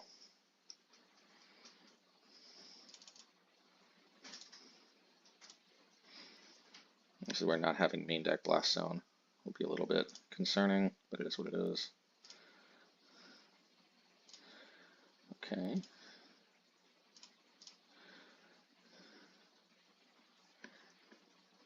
Spell Snare.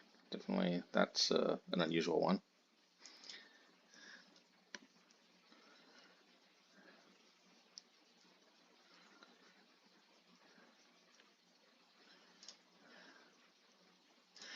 Alright, well, let's just do this then.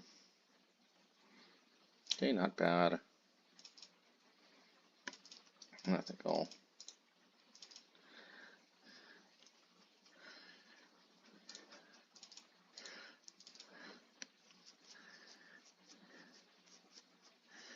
Alrighty.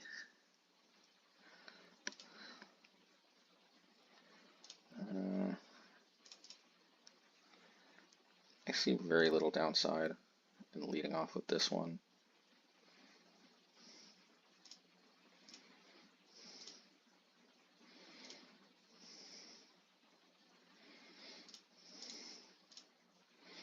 I'll probably just tank another 3.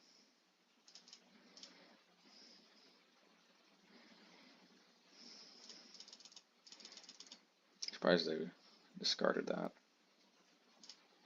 Alright, well, this is where I draw the line. I guess I could try to... this could backfire, but I think I'm going to try to make a Saga token.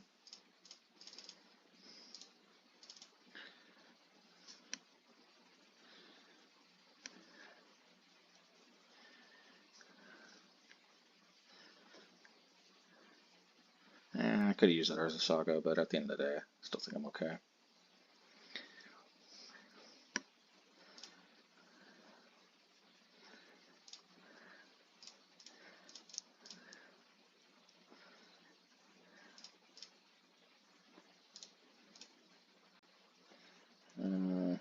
Yeah, I'll just do this one.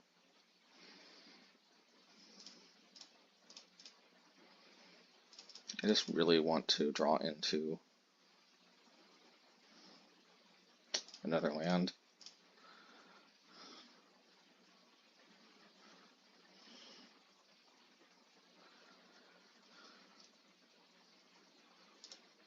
Alright, that sucks, but I don't think I need this many Stoneforges.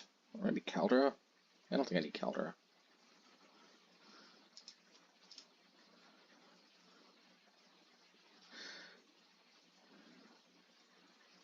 I don't think I need Stoneforge, actually.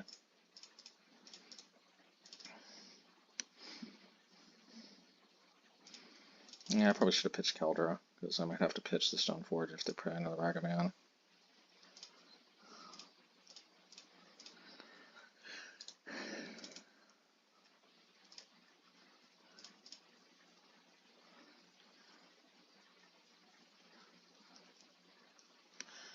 Alrighty.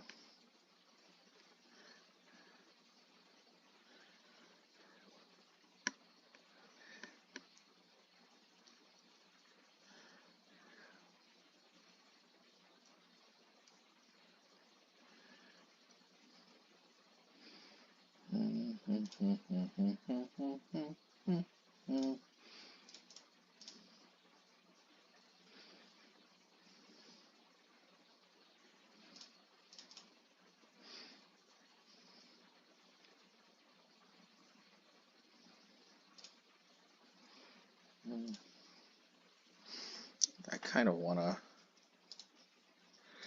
Eh.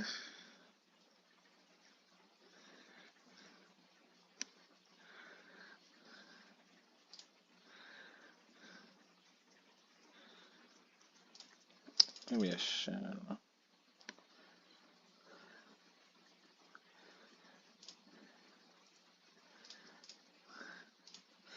Alrighty. X equals 1. I mean, that's fine. It's annoying, but I'll just pass.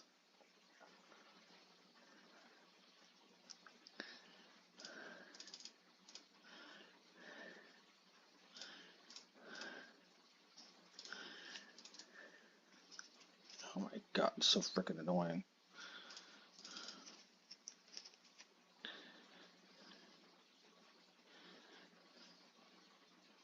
Oh, good thing they didn't get Jack.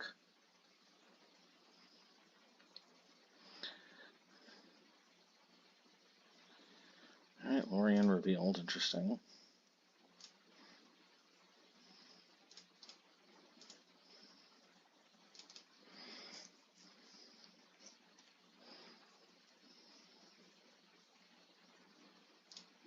So annoying. Golly, man.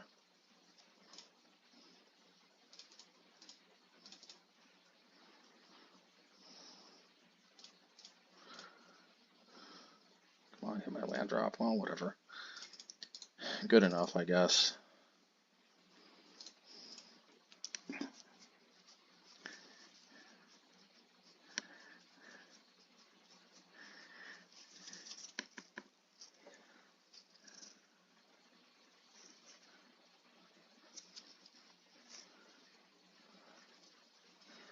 That's fine. That's also fine.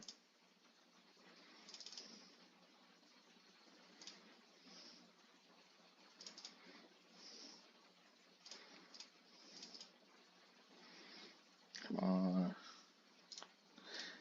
I can't help but feel I'm getting a little chipped with the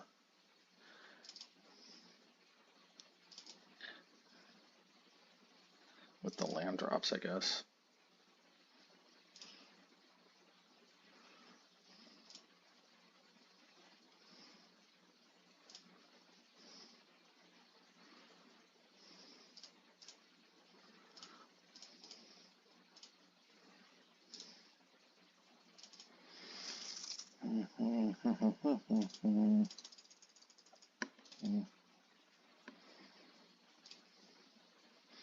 Come on, not another Spell Pierce, man. Come on.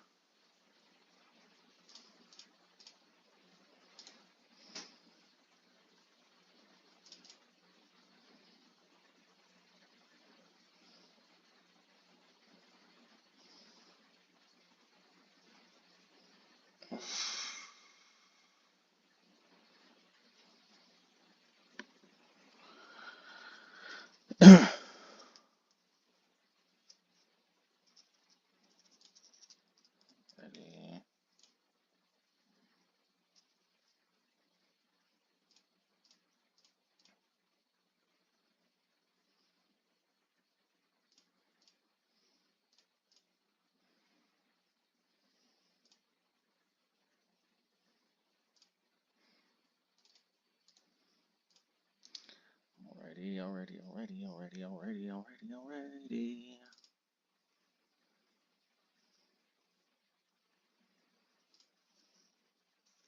Interesting that they chose to scry.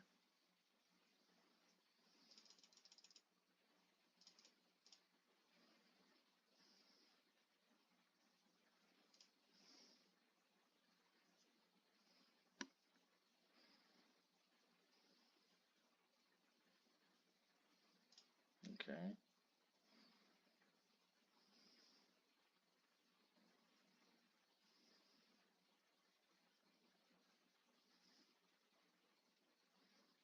Okay.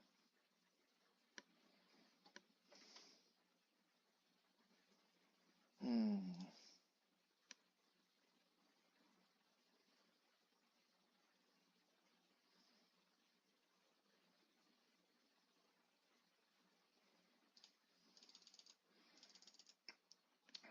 Well, gotta do this one, both to reduce damage and potentially set up the block.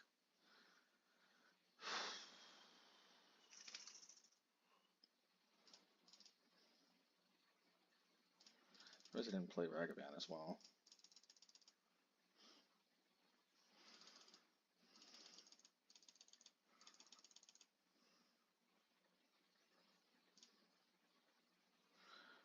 Alrighty.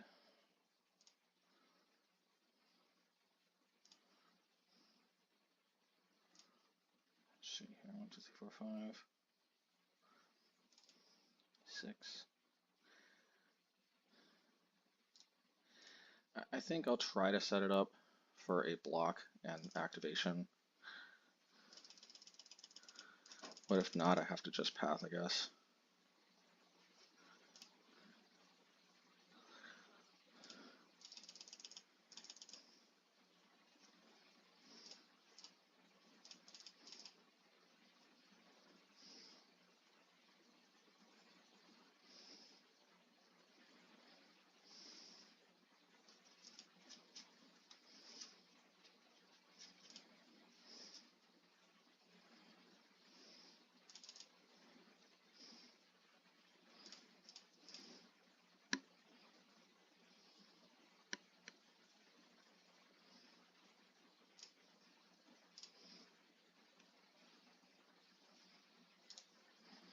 Alright, that's nice. Definitely this is making you want main deck Blast Zone, just because some matchups, being able to hit multiple, 1-drops is kind of nice.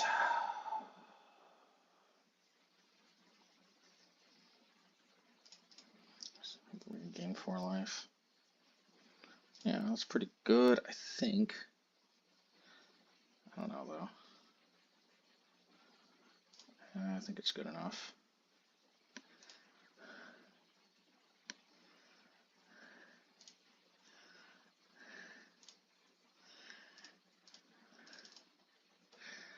Alrighty.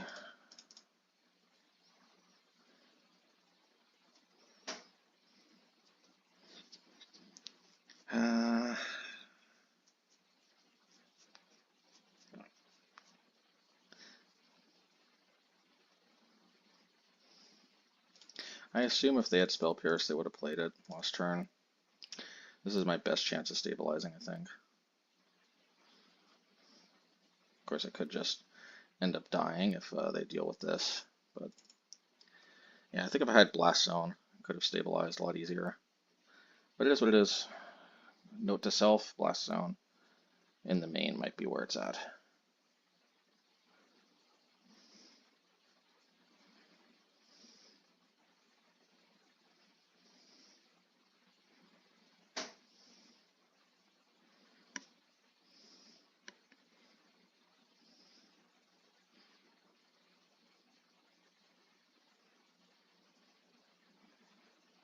Okie dokie.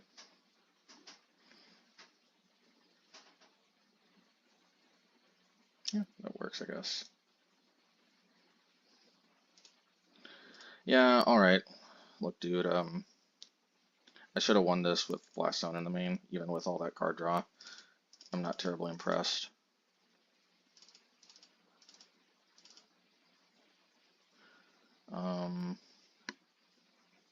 Yeah, I think this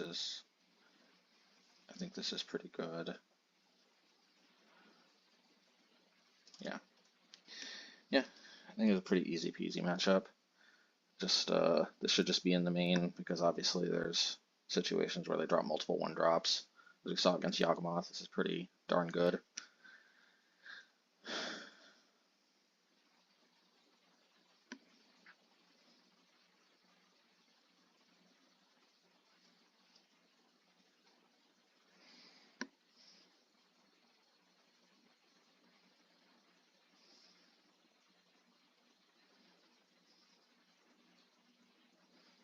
These guys are taking 10 million years. I think it's a Rubik's Cube over there. Yeah, dude, don't take this children's card game too seriously, yo. Oh my god.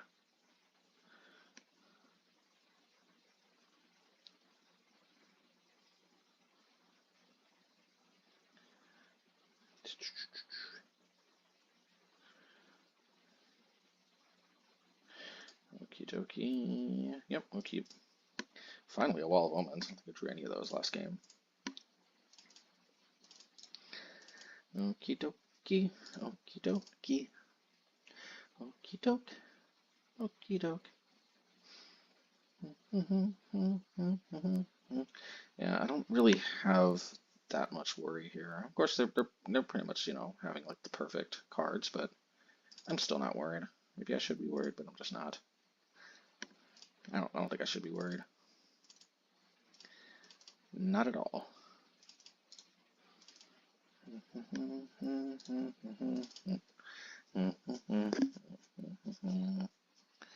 I'll gladly trade a Wall of Omans for a Lightning Bolt if they want to attack. Yep.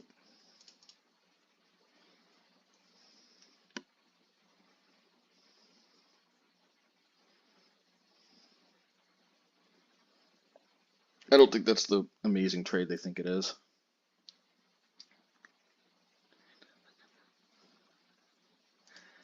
Alrighty. Alrighty. Alrighty. Alrighty.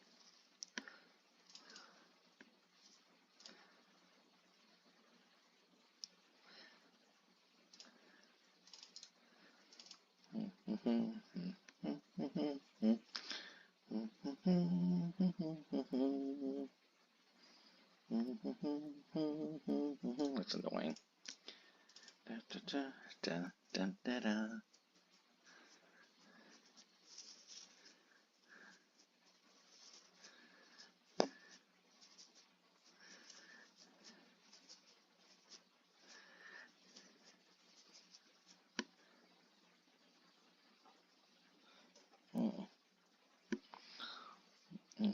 Why would they do this? Like, yo. Do they not? I guess they really don't respect Blast Zone. I'm just gonna do this on their attack step, just in case Ragavan.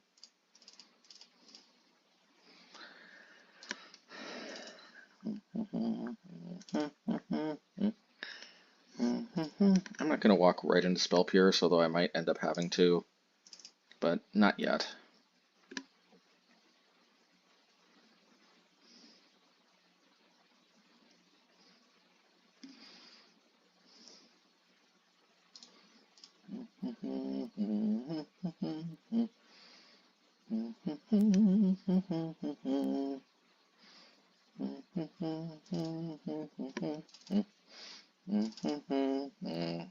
Yay. Oh, yeah, I forgot about that. I don't actually have any planes yet. That's fine.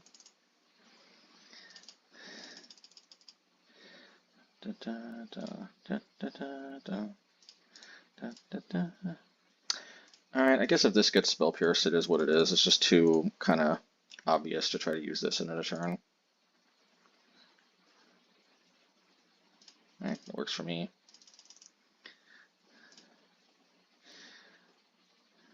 Alright, let's see if they try to counter this.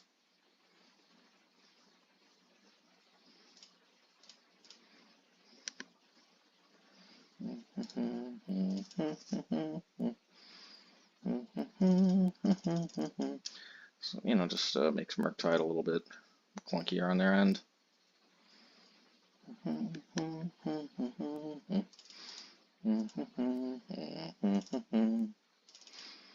Come on, land. Alright, whatever. I don't care about the relic as much. So if they counter this, it is what it is.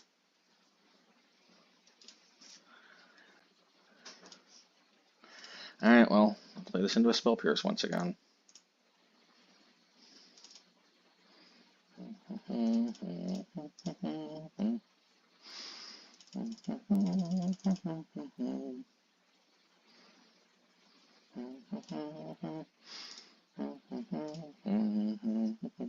Yeah, I don't really... This is not as important as in some other matchups. Okay. Oh my god, this is... Are you kidding me, man? Are you kidding me? This is happening again. Like, I feel like I'm drawing enough cards to justify hitting more land drops, but what do I know?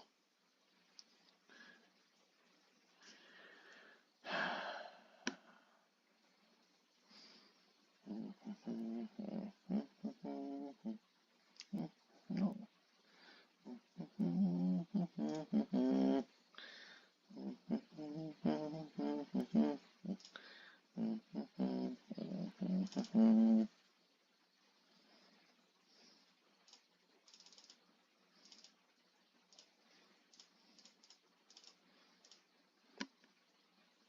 Could have pathed it into turn, but I think I'd rather.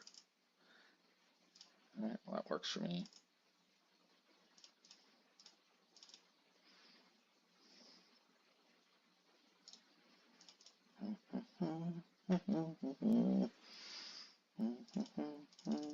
Finally, I get to 5 mana.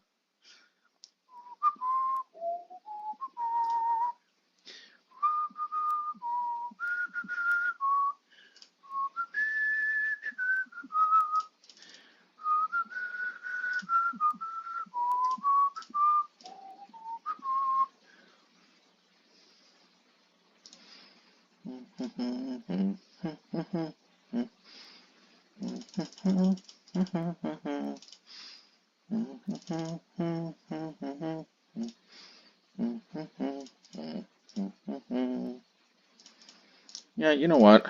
I'm just gonna start trying to. You know, really get my Solitude game going.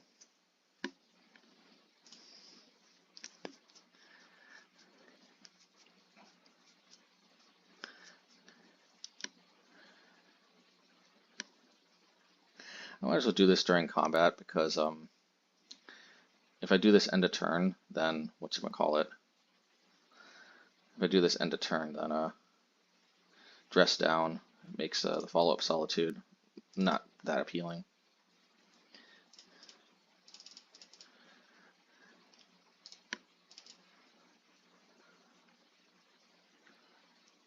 Yeah, that's fine.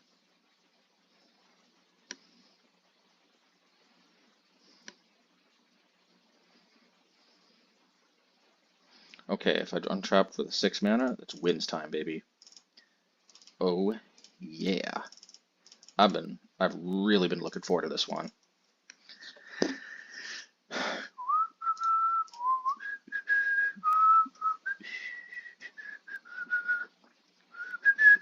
Yeah, I still think I'm kind of ahead here. You know, say what you want, but I'm just not, yeah. I'm not too concerned about this one.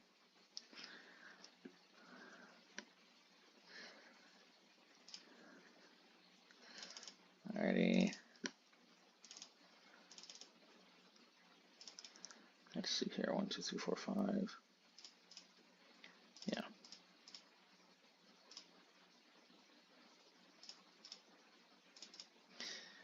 La la la la la la la. Yeah, I feel good about this one. La la la la la la la la la la la la la. I just think fundamentally they don't play enough threats. They can play all those, you know, cards in the world that they want to play, but at the end of the day, you actually need threats to win the game, if you know what I mean.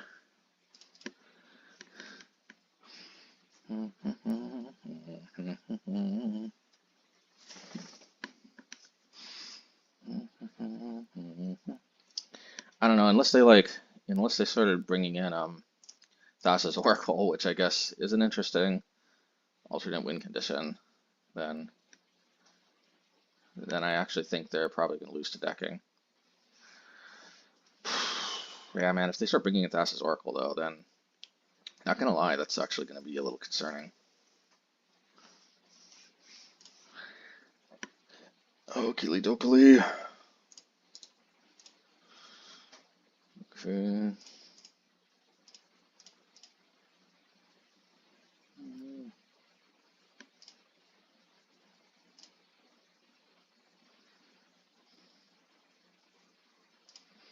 Yeah, that's fine. Maybe I should bring this up to 3.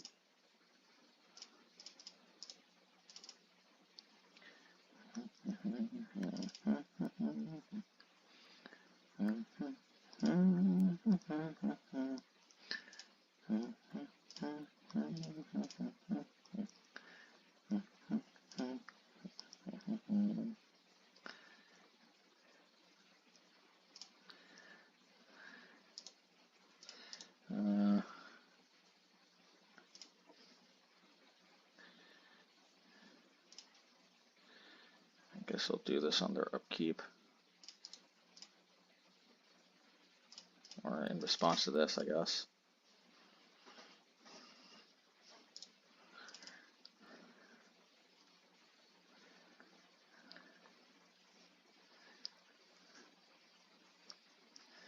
Alrighty. It just happened to be dead to 2 Murktide swings.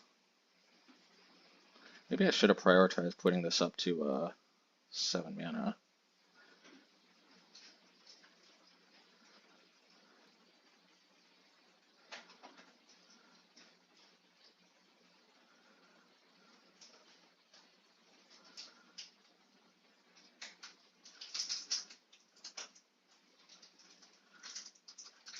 Alright.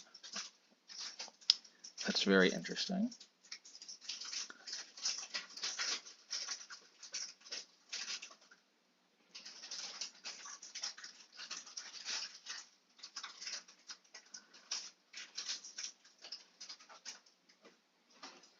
Well, I guess it's wins or bust. Huh.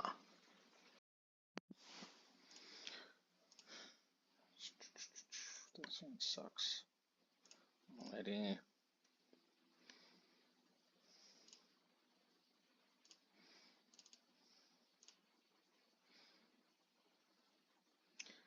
Batterskull to bottom is pretty obvious. Most obvious thing in the world.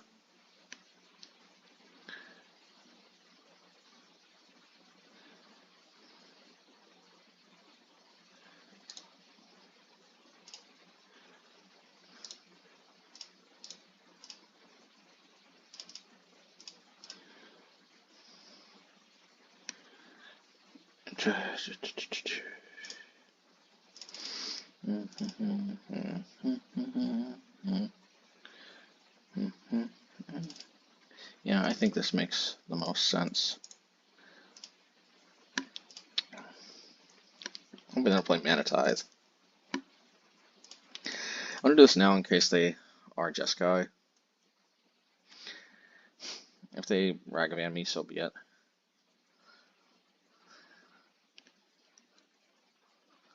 I find that most decks playing Monastery Spirit don't also play Ragavan, but of course, there are no constants in that regard.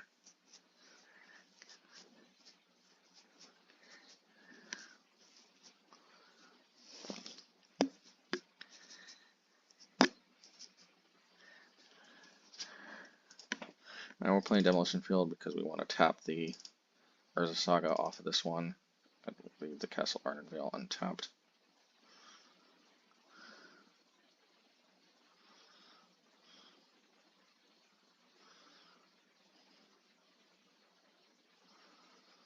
Oh my god.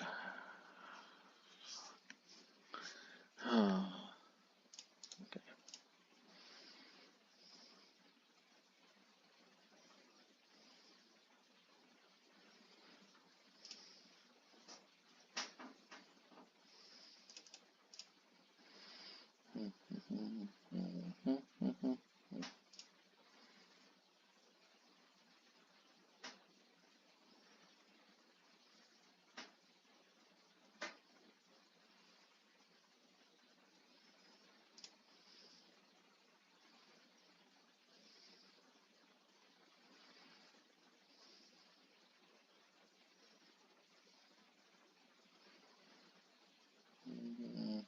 Oh, it's burn. Well, I'm gonna try to get them with so I guess we did make the right call by pathing the Swift Spear. Well, hopefully we can Urza Saga the place up. Hopefully they don't Searing Blaze me. I'm smelling Searing Blaze.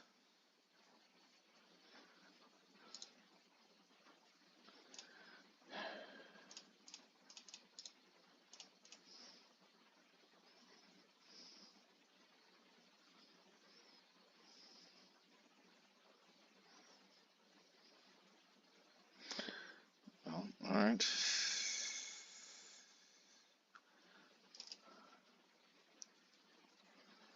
Searing Blaze is so annoying.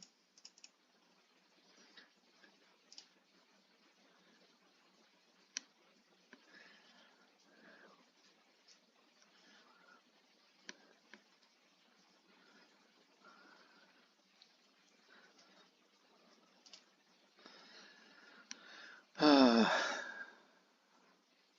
think we have to play this one.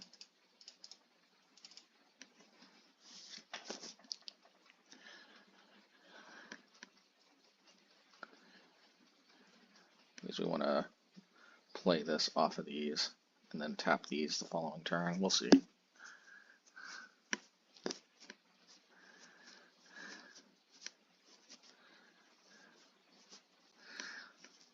I mean, if they get mana flooded, we got a chance. If not, well, what can I say?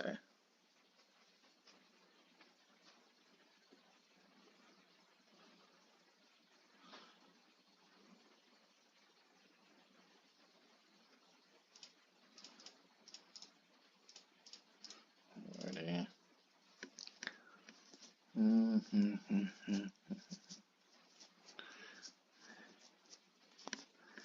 Yeah,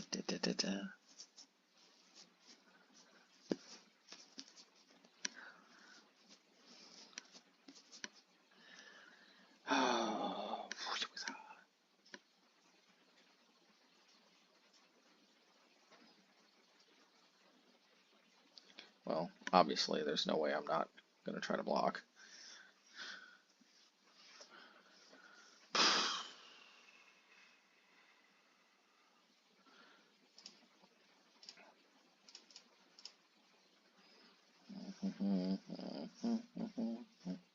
Yeah, this thing is not going to come in line nearly enough in time, so what we have to do is we have to expedition map, and then we have to play Wall of Omans for the blocks.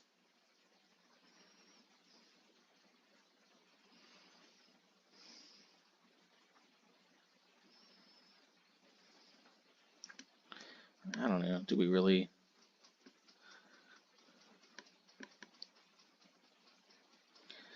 Maybe we have to do this, play expedition map, play this and this though, because I mean, what, we attack them, and like, what does that really do for us? I don't know if that really actually changes that much. I don't actually know. I think it does though, because I think, yeah, it probably does. At the end of the day, I'll tell you this much, we're not winning by holding back, that's for sure.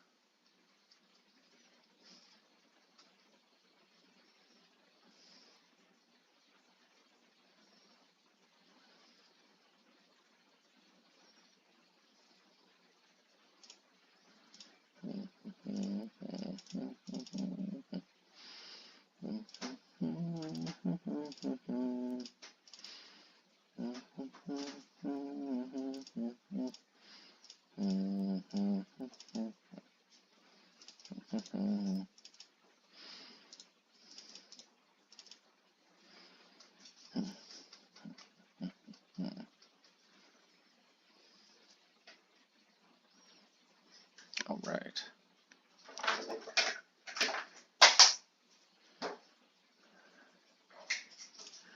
See, that's why we put Urza Saga in the deck, because we want to be able to take the game to them a little bit faster. Haywire Mite is very good in this matchup because we gain life. Chump blocking can be good as well. I don't think we need this many Demolition Fields. Specter Shroud can be good, but I think it's a little bit of a trap. Don't need Relic, that's for sure. Kaldra is probably a little bit of a trap, but I mean, but Mortarpod is probably more of a trap, but it can also just be a decent chump blocker. It can also kind of give me the last little points of reach.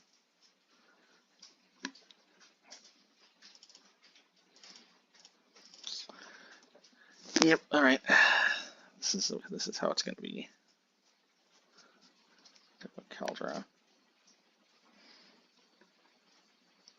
Well, hey, beggars can't be choosers. Yeah, I just realized I don't have, like... Did I bring in Elixir of Immortality? Is that in my deck? Should be. I forgot to bring in frickin' Elixir of Immortality. What was I... What on earth? Man, if I lose this, man, like, what happened? Why did I forget to do that?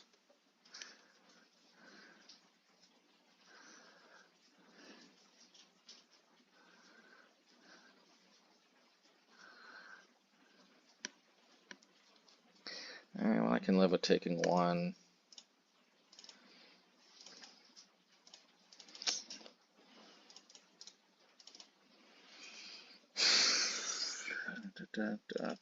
This can hopefully take care of an Urza token.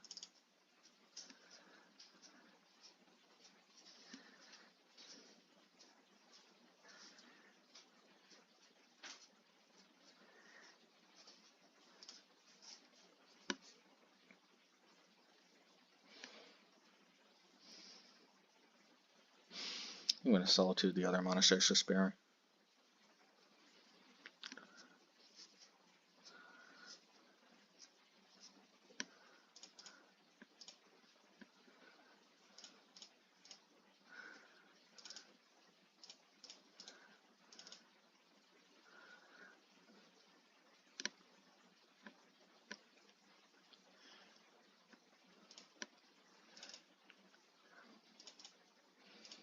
Yeah, and I want to crank out the tokens. I want to crank them out real good.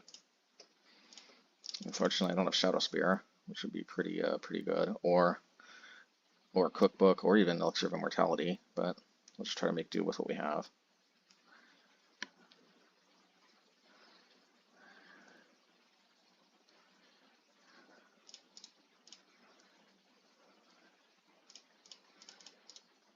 Well, probably this is going to eat a Searing Blaze, but so be it.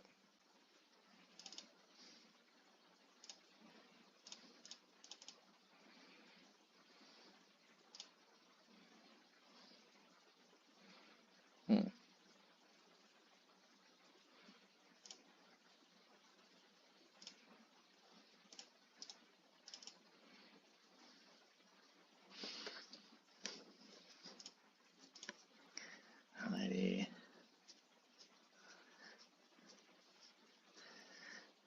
Well, at least this didn't get Searing Blaze. I mean, that's a good start. We're probably going to get Boros Charmed in a turn, though.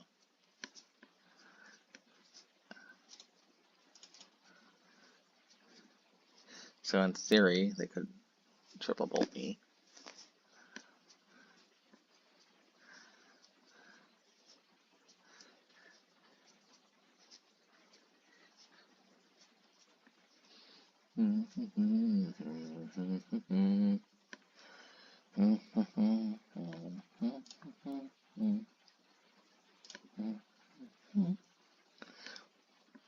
Let me see.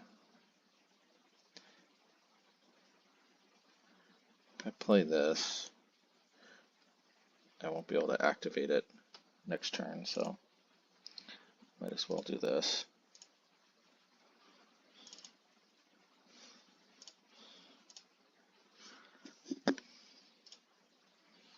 I'll attack with Haywire.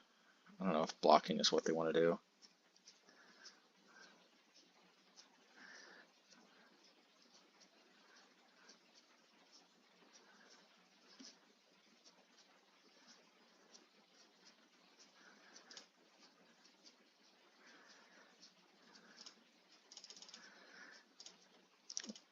So this way I can potentially Haywire Mite my own Urza Saga.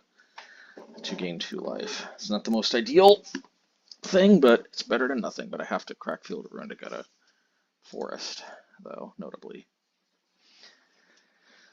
So I have to be cognizant of that.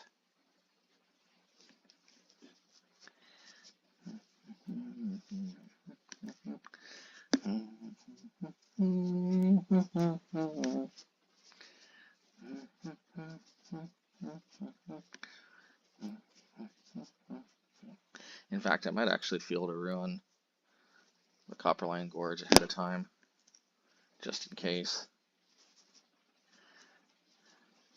I really can't afford to get caught off guard.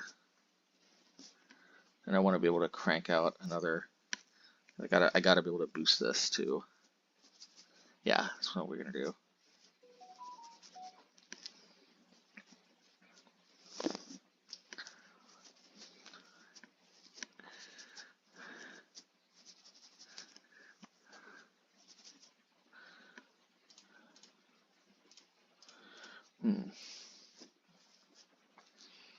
Your opponent's double queuing or something.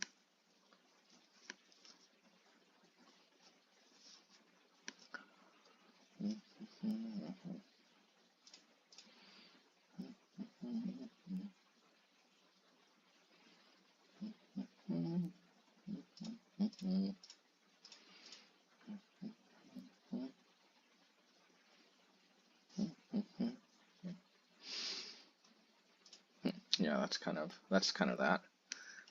Well, let's get the elixir in here. Like, what on earth was this doing? Not in the deck, am I right? I think Winds is a little meh, actually. Probably bring Kaldra back. We can probably even bring a Demolition Field back. Yeah, 2 wins should be fine.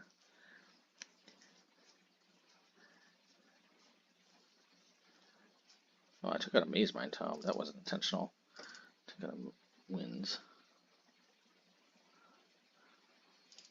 Maybe 1 of Blast Zone, because this can get fetched with a Expedition map.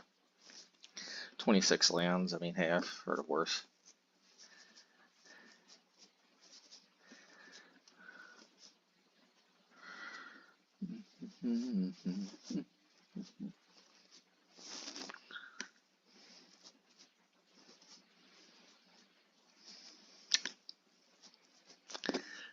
This is very sketchy.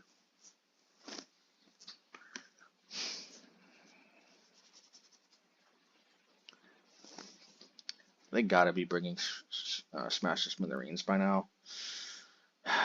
Oh man, but I mean this potentially can scry me into Urza Sagas, and I do have interaction.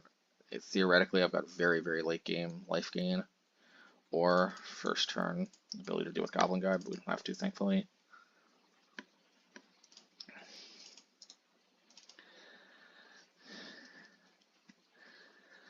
Alrighty.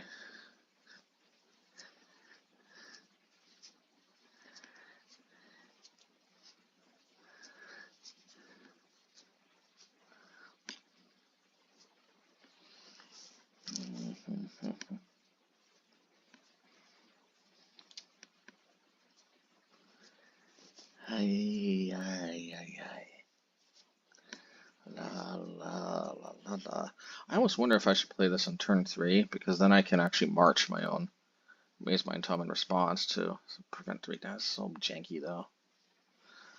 So janky, but I mean, little stuff like that is kind of how you.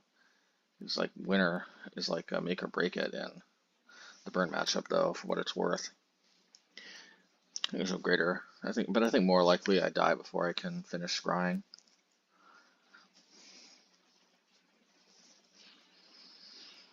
It is interesting, that line of play. But it's definitely double queuing.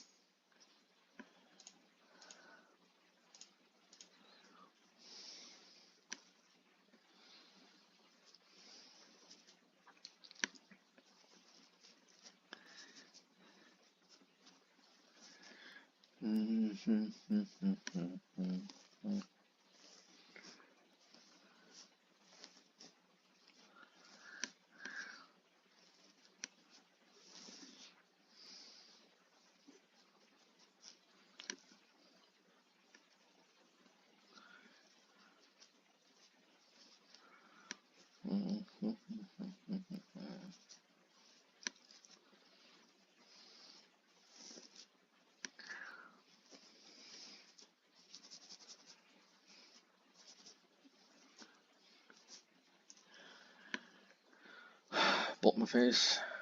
Yep, bolt my face. This is such a make it or break it moment next turn. Do I play Mazemind or do I try to... Alright, well since I drew another one, let's try it.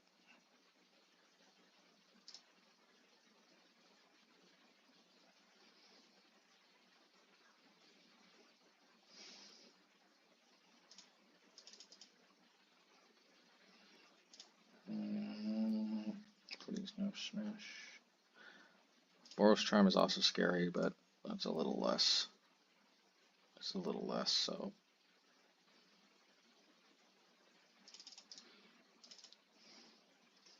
Yeah, see, this is why I just played Mazemind Tome. Just kind of have to.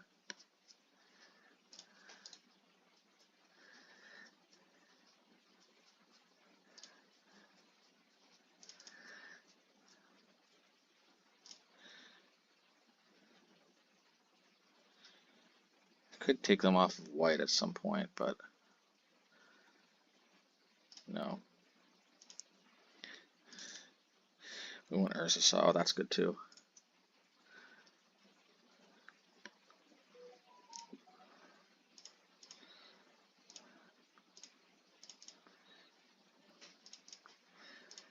Please. Batterskull, definitely.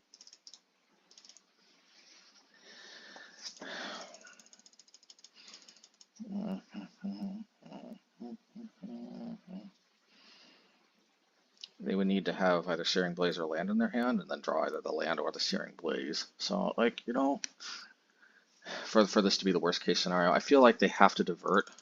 If as long as it's not land Searing Blaze, they have. Oh yeah! Oh! If we actually managed to, even without the Shadow Sword, which probably should have been in here. Oh, if we actually pulled it off. All right, well, we'll keep it. I think with Blast Zone in the main, we might have been able to 5-0.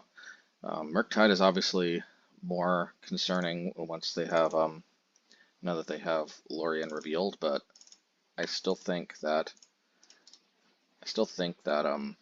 you know, we do have all the tools, like for example, Blast Zone. If we can crank it up to 7, because of Lorien, I think we do have to. Okay, so it's the rematch clause of Yawgmoth.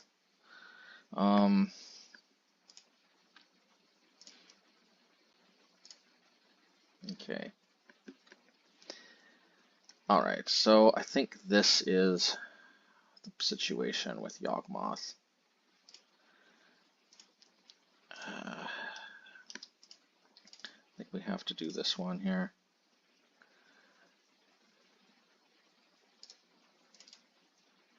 Maybe I should have hit the Changeling.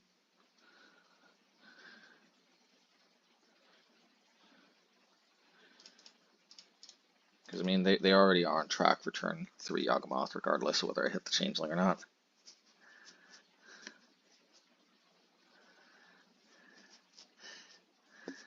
Okay, that's fine. I do have the path for it, so, you know.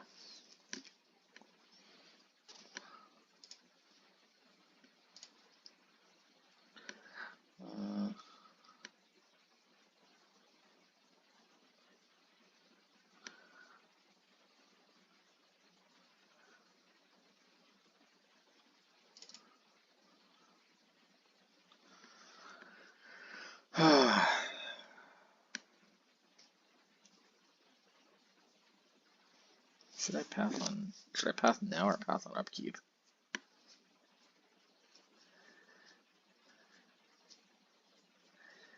Let's path on upkeep. Nice path on upkeep. Maybe I should have played Mortarpod though, but more like draw step, I guess.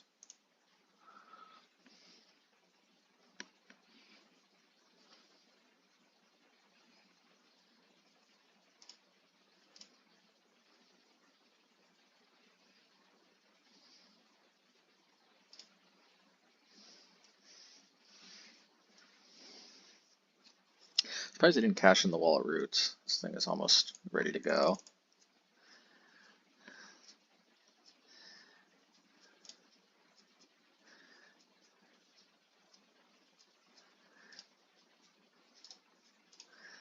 Okay.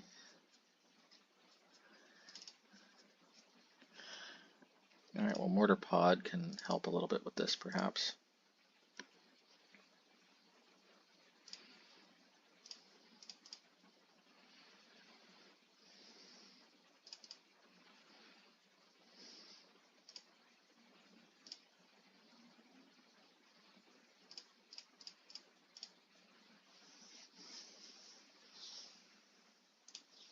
Could play Stoneforge, but I think I have to hold up Relic activation in case of Yawgmoth.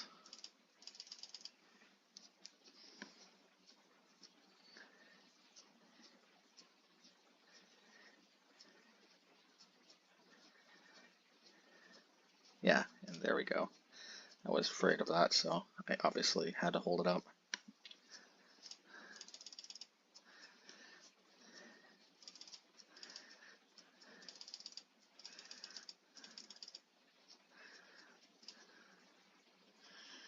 Alrighty. Man, I so want to wait until next turn, but it doesn't actually end up making that big of a difference.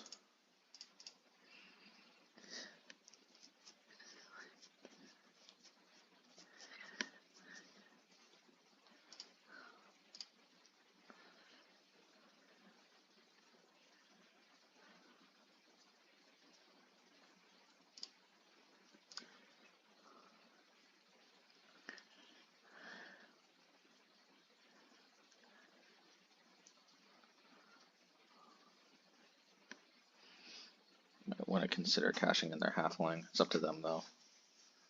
I'm not going to tell them how to. Oh, I definitely have to do something about this one.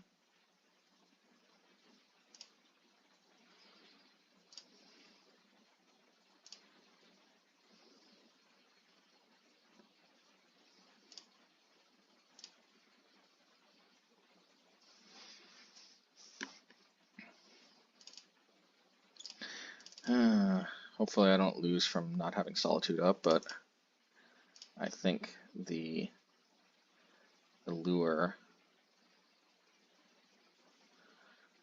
of Kaldra is a little too much to ignore. It should have been Batterskull. I don't know.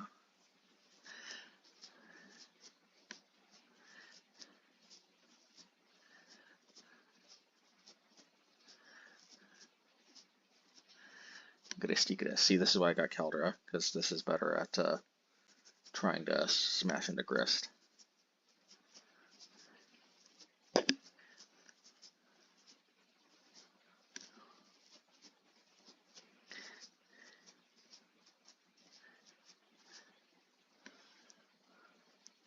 Interesting.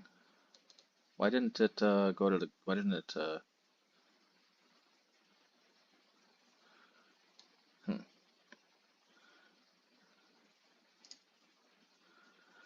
Okay.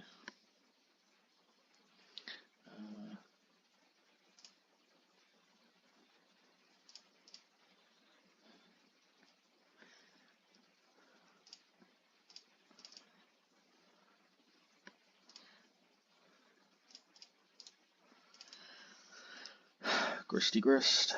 Oh, Gristy Grist. Gristy Grist. Oh, Gristy Grist.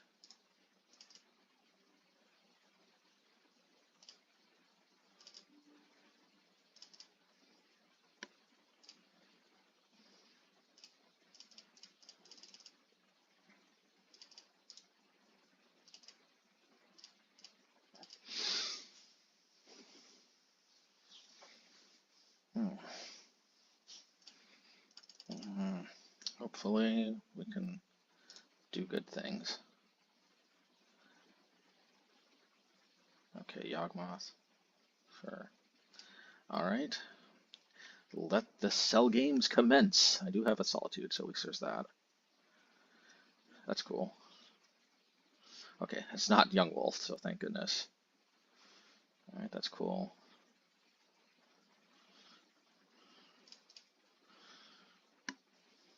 Oh, definitely on top.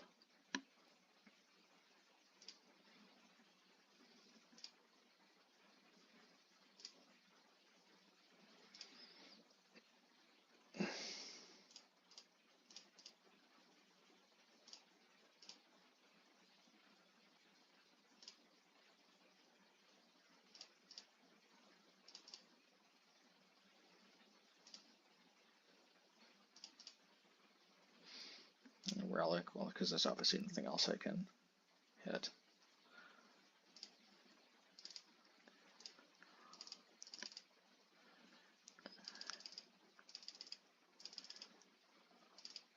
Man, this could be suicide, but I could also draw a white card, and I did, so. Because I felt like I kind of had an out. If I drew a land, I could, you know, hold up Relic activation. If I drew a white card, I could pitch a Solitude, so I felt like it was a calculated risk worth taking. Alrighty! Maybe the Yawgmoth matchup is more in our favor than we're giving ourselves credit. Okay. Can't always count on having Kaldra to deal with Grist, so I want to play this just like in game 1. Yeah, Wall of Omans can be good, but I think yeah, and I think Demolition Field comes out for Blasty Blast. Alright, let's go.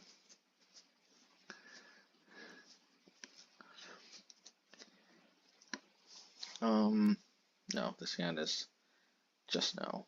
This hand is even more just no. Alright, well this hand is, you know, better, I guess. Yeah, this is not a matchup for Fields. It just isn't. Okay. And we're still drawing into our stuff.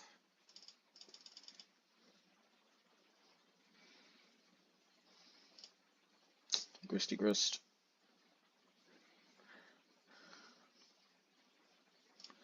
That's yeah, definitely not as concerning as Gristy Grist. I want to keep them off of Yawgmoth next turn, I guess, so let's go with this.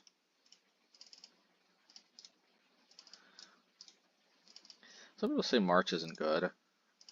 I understand it's a little inefficient, but I think what it lacks in efficiency, it makes up for in flexibility. Yeah, this is a little concerning, not gonna lie.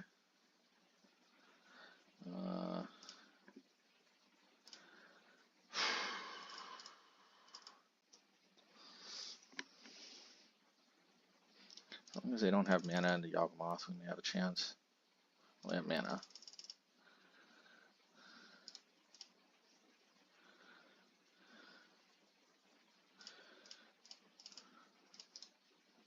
Hopefully they Boseiju me so that then I can, okay.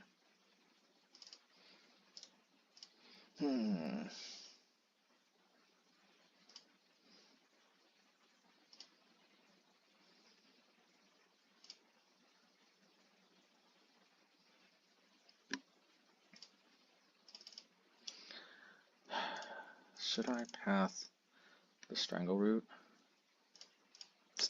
I don't like doing this because, yeah, it's just not my style.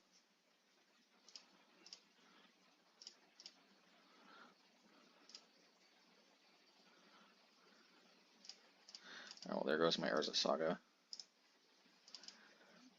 Come on, another land. Oh, hey. Asking you shall receive.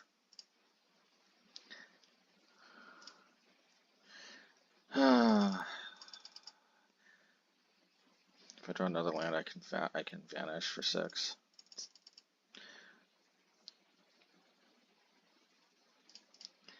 Alright, well, if they got Yawgmoth, they got Yawgmoth. I mean, I can't not do this. Oh, come on. It's 5, 6, 7. 4. 1, 2, 3, 4, 5, 6, 7. I don't get it. 1, 2, 3, 4, 5, 6, 7. Oh yeah, I get it. 7. Okay, fine.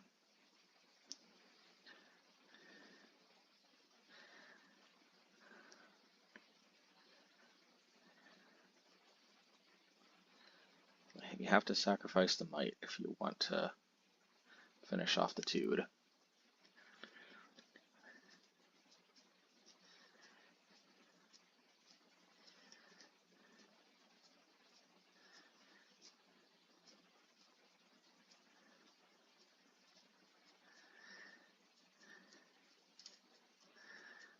Okay.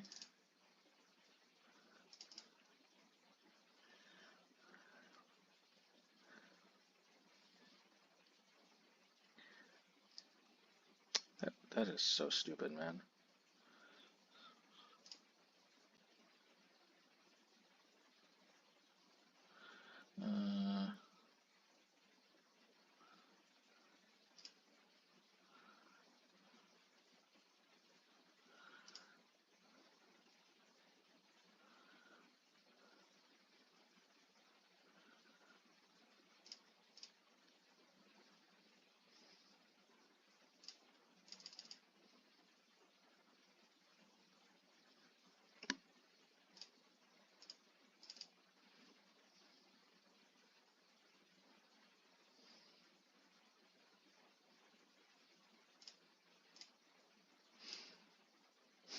Idiot, man.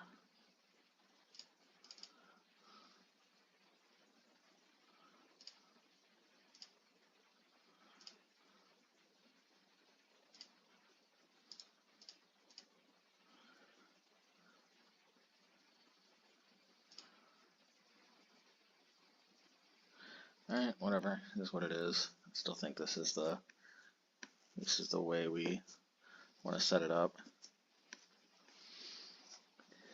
Too many undying creatures.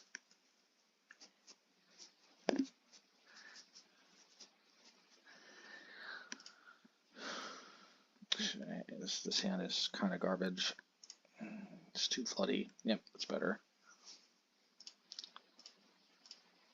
I guess we have to respect their deck, which is why we play it this way. Actually do like Mortarpod in this matchup. I guess we could get Force of Vigored, but the odds are less likely the earlier we force him to have it.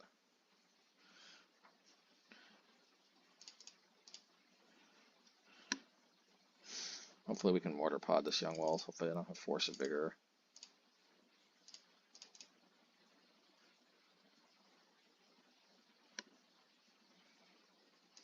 I don't like this pause here.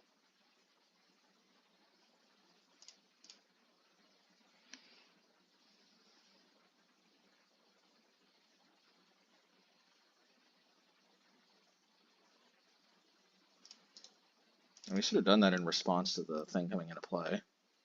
Because I could have just waited till their upkeep. Whatever.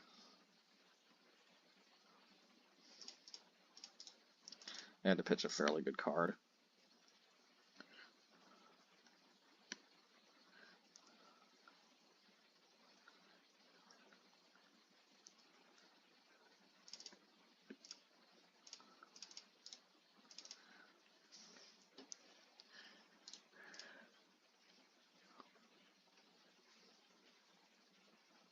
Of course, they always hit their land drops. Why wouldn't they?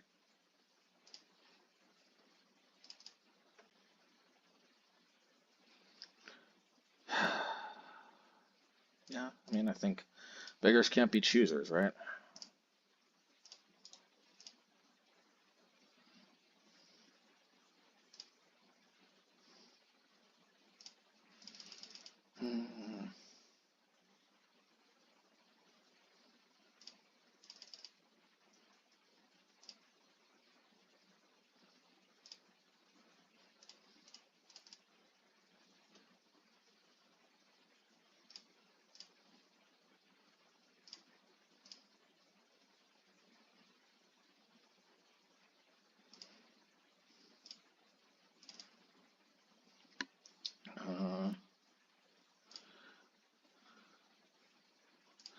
me think here.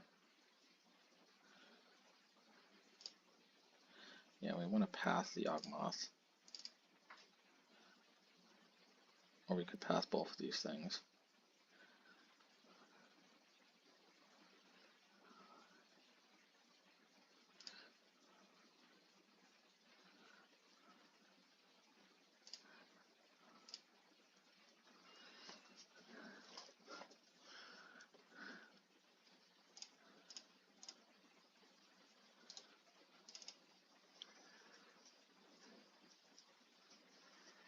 Alrighty.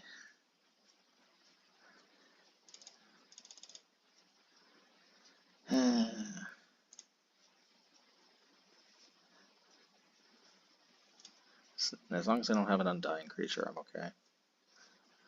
It's not an undying creature.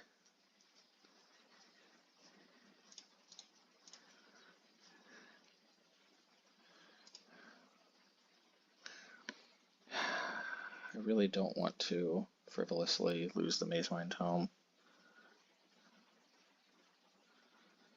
The ability to draw cards is very useful.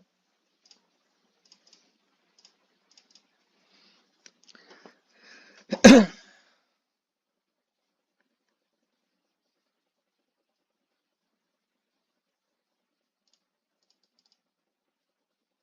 maybe I'll scry now, just because of Bowmasters.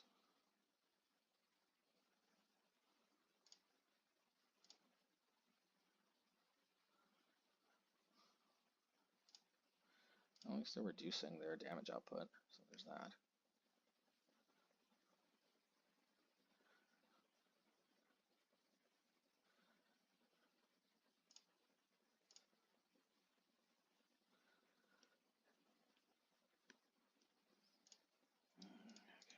Hopefully they're almost out of basics.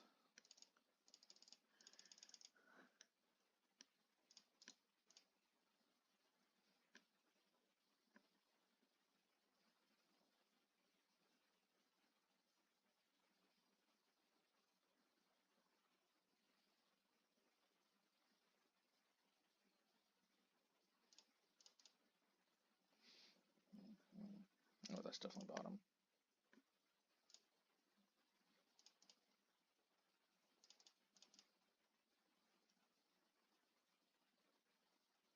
Yeah.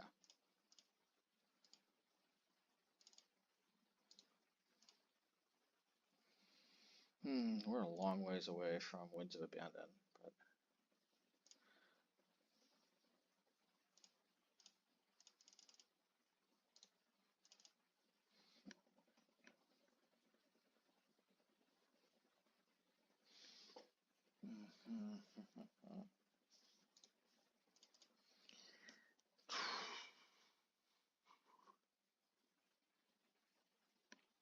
and if we hit a land next turn, then maybe we're on our way.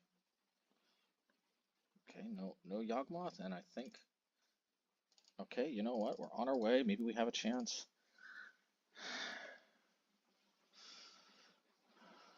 We have to dodge Yawgmoth, and we gotta hit a land next turn. But at least the potential is there.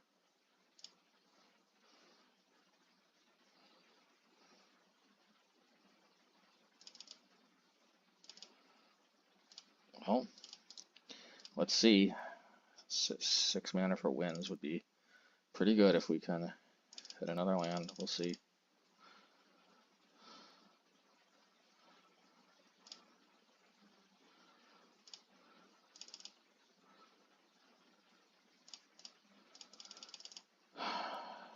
Please not the last card in their hand be, what's it called?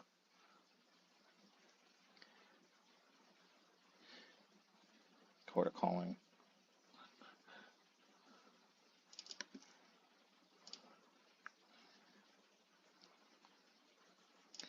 I'm just gonna attack because, like, whatever. I need to gain life.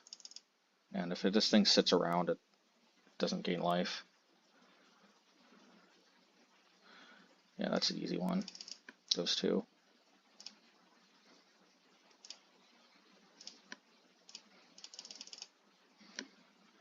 Come on, Batterskull. Do me well. Do me justice. Do my justice. Yeah. Please no Force of Vigor. Well, at least I get to 6 mana, so there is that. Unfortunately, I take 1 damage from the insect token. I'm going to hold on to the winds.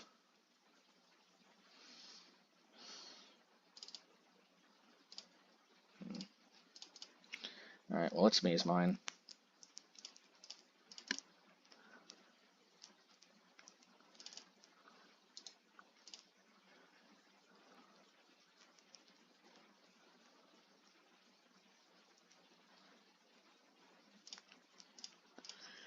I think they're out of basics, but who knows.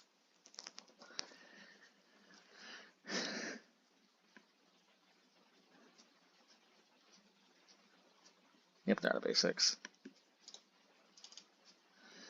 90. Okay, well now I'm wincing.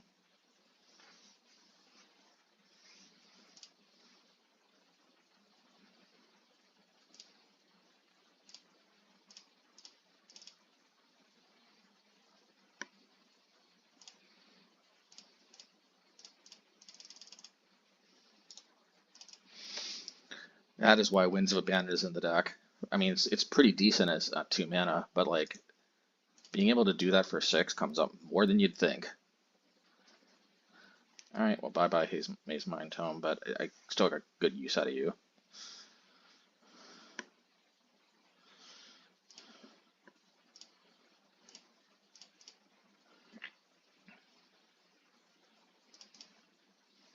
So I think this only one left is Kaldra, but Kaldra should, in theory, be all I need.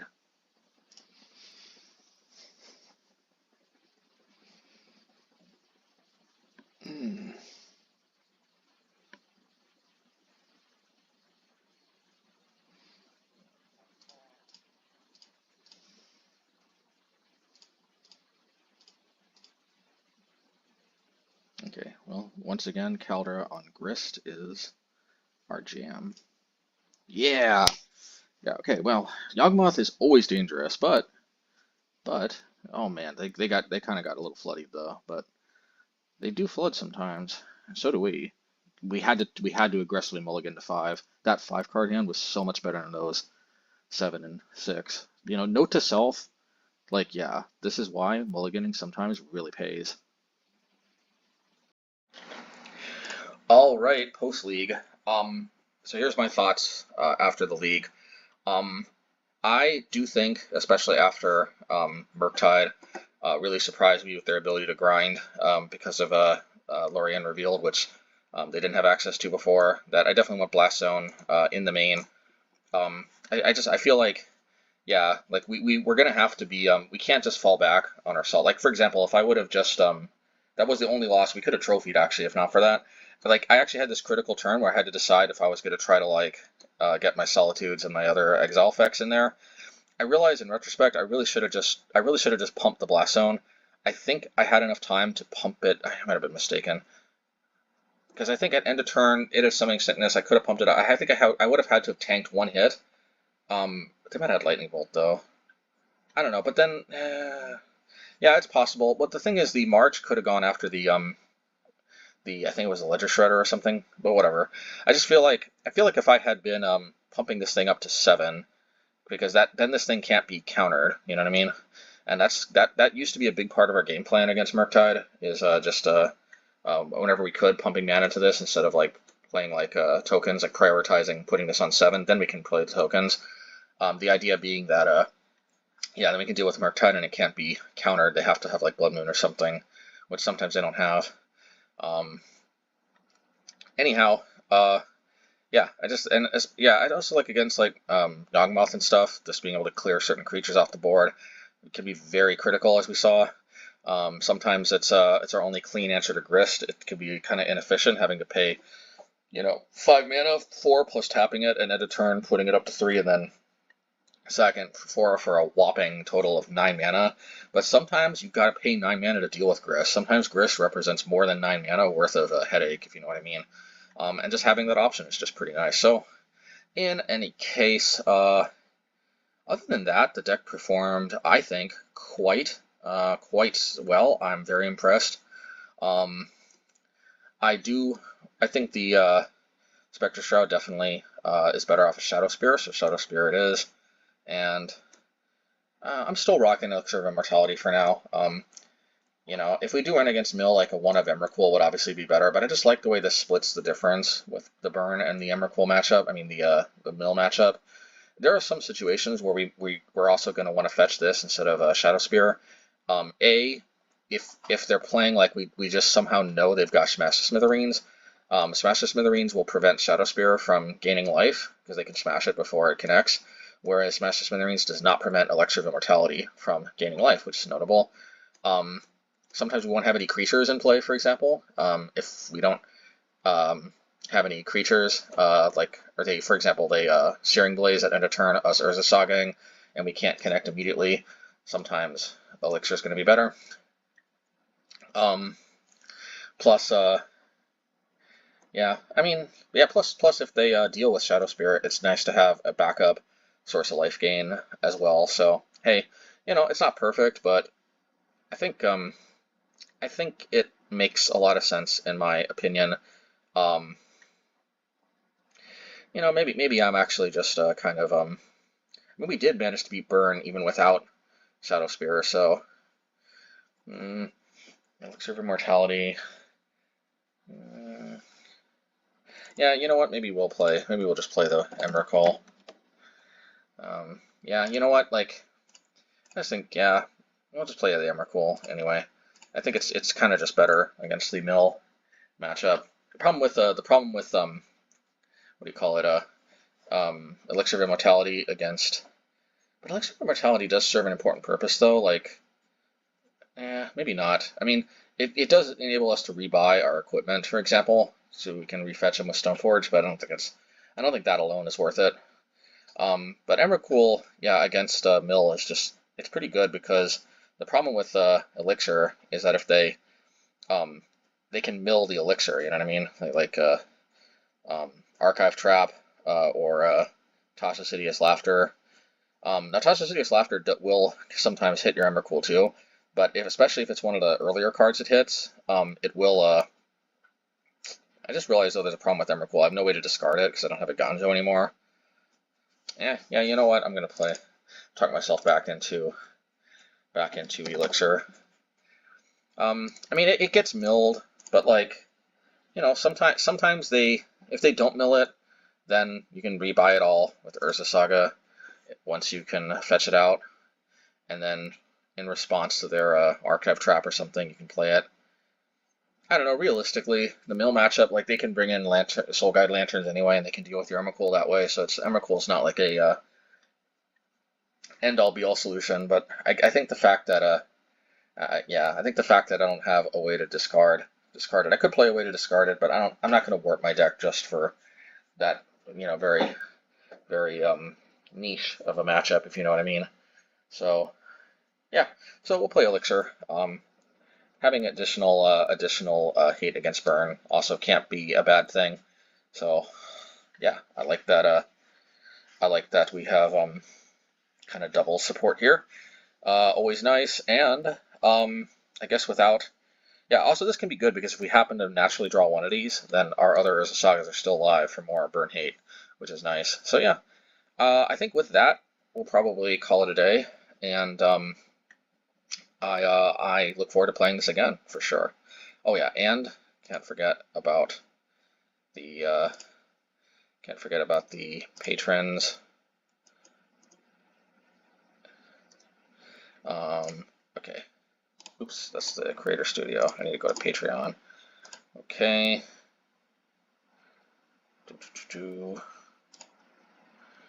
Yes, thanks so much to the patrons once again. Gavin Downward, Daryl, B-Train4, Savagews, Jules Varro, Kevin Roback, S. Robertson, HJCLIU, Sophia Scarab, Jason RK, Erwin Lopez, Stanley Franks, Jeff H. Mark, Z. Cole Smith, Lucas Frank, Andrew Watson, Michael Patton. Always a pleasure, everybody, and wishing you all the best. Take care.